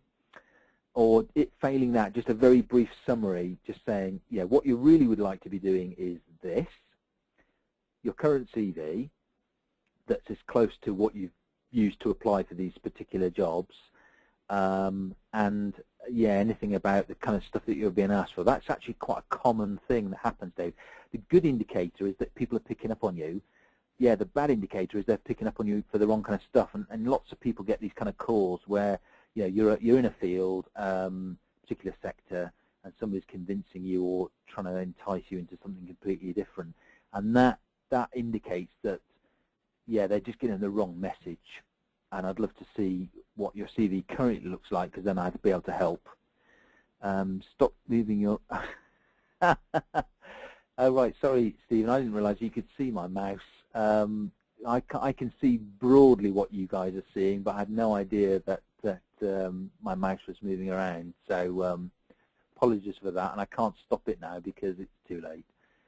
I'm going to investigate that now. I had no idea. It's the first time ever anybody's complained about my mouse moving around. Nadia, really appreciate you being able to, been really interested in listening for me. Great. Thank you. Okay, Nadia, yeah, absolutely. Send it through. Take a look at it. Recently paid someone to look at my CV and LinkedIn and was not impressed with the results. Yeah, it's very sad. I mean, for those of you still around, you know, we know the prices that are still on your CV. We know we don't charge an inconsiderable amount of money, and a lot of people sharp in, take a breath and think you've got to be joking. You know, we know that. But if you Google CV writers, you'll be up all night looking through all the options, and some of them are the 30 quid, 40 quid, 100 quid here. And if you've ever sat down and tried to write your CV from scratch, you'll know what a task it is. It takes us 2 hours on the phone with you, roughly, to gather all the information we need on top of your existing CV. It then takes us 5 to 6 hours to rewrite it, and then all the other bits and pieces to and froing. So, you know, you do the maths, that's not an unreasonable hourly rate. And, you know, effectively what you've got to pay somebody to write these things. So if anybody's doing it for a few quid, I'm afraid you can guess that the result is normally, there's going to be a compromise somewhere. Either they can't spend the time with you, or they'll spend less time writing, or the quality of the individual doing the writing is not going to be so good. And unfortunately, a lot of people only figure that out after they see the end result. It's really frustrating. But anyway, Nadia, enough for my whinging. Send on your details and I'll take a look at them, and perhaps we can have another chat. Ruth has left the building. Sarah, oh, send it over. Good, nice. Yeah, we'll speak again, Sarah. Then Nadia, crumbs. Pay somebody to write a cover letter that you could not send for an application. Well, Nadia, again, send that to me as well. I'd just be interested to look at it. So, you know, with confidence, even if you were remotely considering having to shell out more money, at least I could say to you, look, I promise you we can make a difference. I understand if you wouldn't want to spend any more money. I entirely understand that. You know, we face those discussions most days of the week. But send it on through, and more than happy to just take a look at it. And Stephen, no, don't apologise about the mouse comment, because I've learned something. I had no idea that my mouse was moving around on the screen. It's kept me amused. So I'm going to investigate that. Thank you, Stephen. David, thank you for your response. Send you my CV. That's fine. Great. And that's that. So, crumbs, for those that have hung on, I really appreciate that. That's some endeavour. Hope I've answered all the questions, but unless there are any last-minute ones, that's it done now. So thanks again for your time. Enjoy the rest of the evening, what's left of it, and for those of you who want to, any queries, you know where we are. I hope it's been of help. You know, good luck to those that we'll never speak with again, but you know we're here if we can help. And then to all those that I've extended the invite to send the details, by all means send it in, and I'll come back to you as soon as I can. That's it. Good night. And so literally about 5 seconds I'll shut this thing down, as it looks like we've done there for the evening. And you know, best of luck to you all, and thanks again for your time. Night, everybody.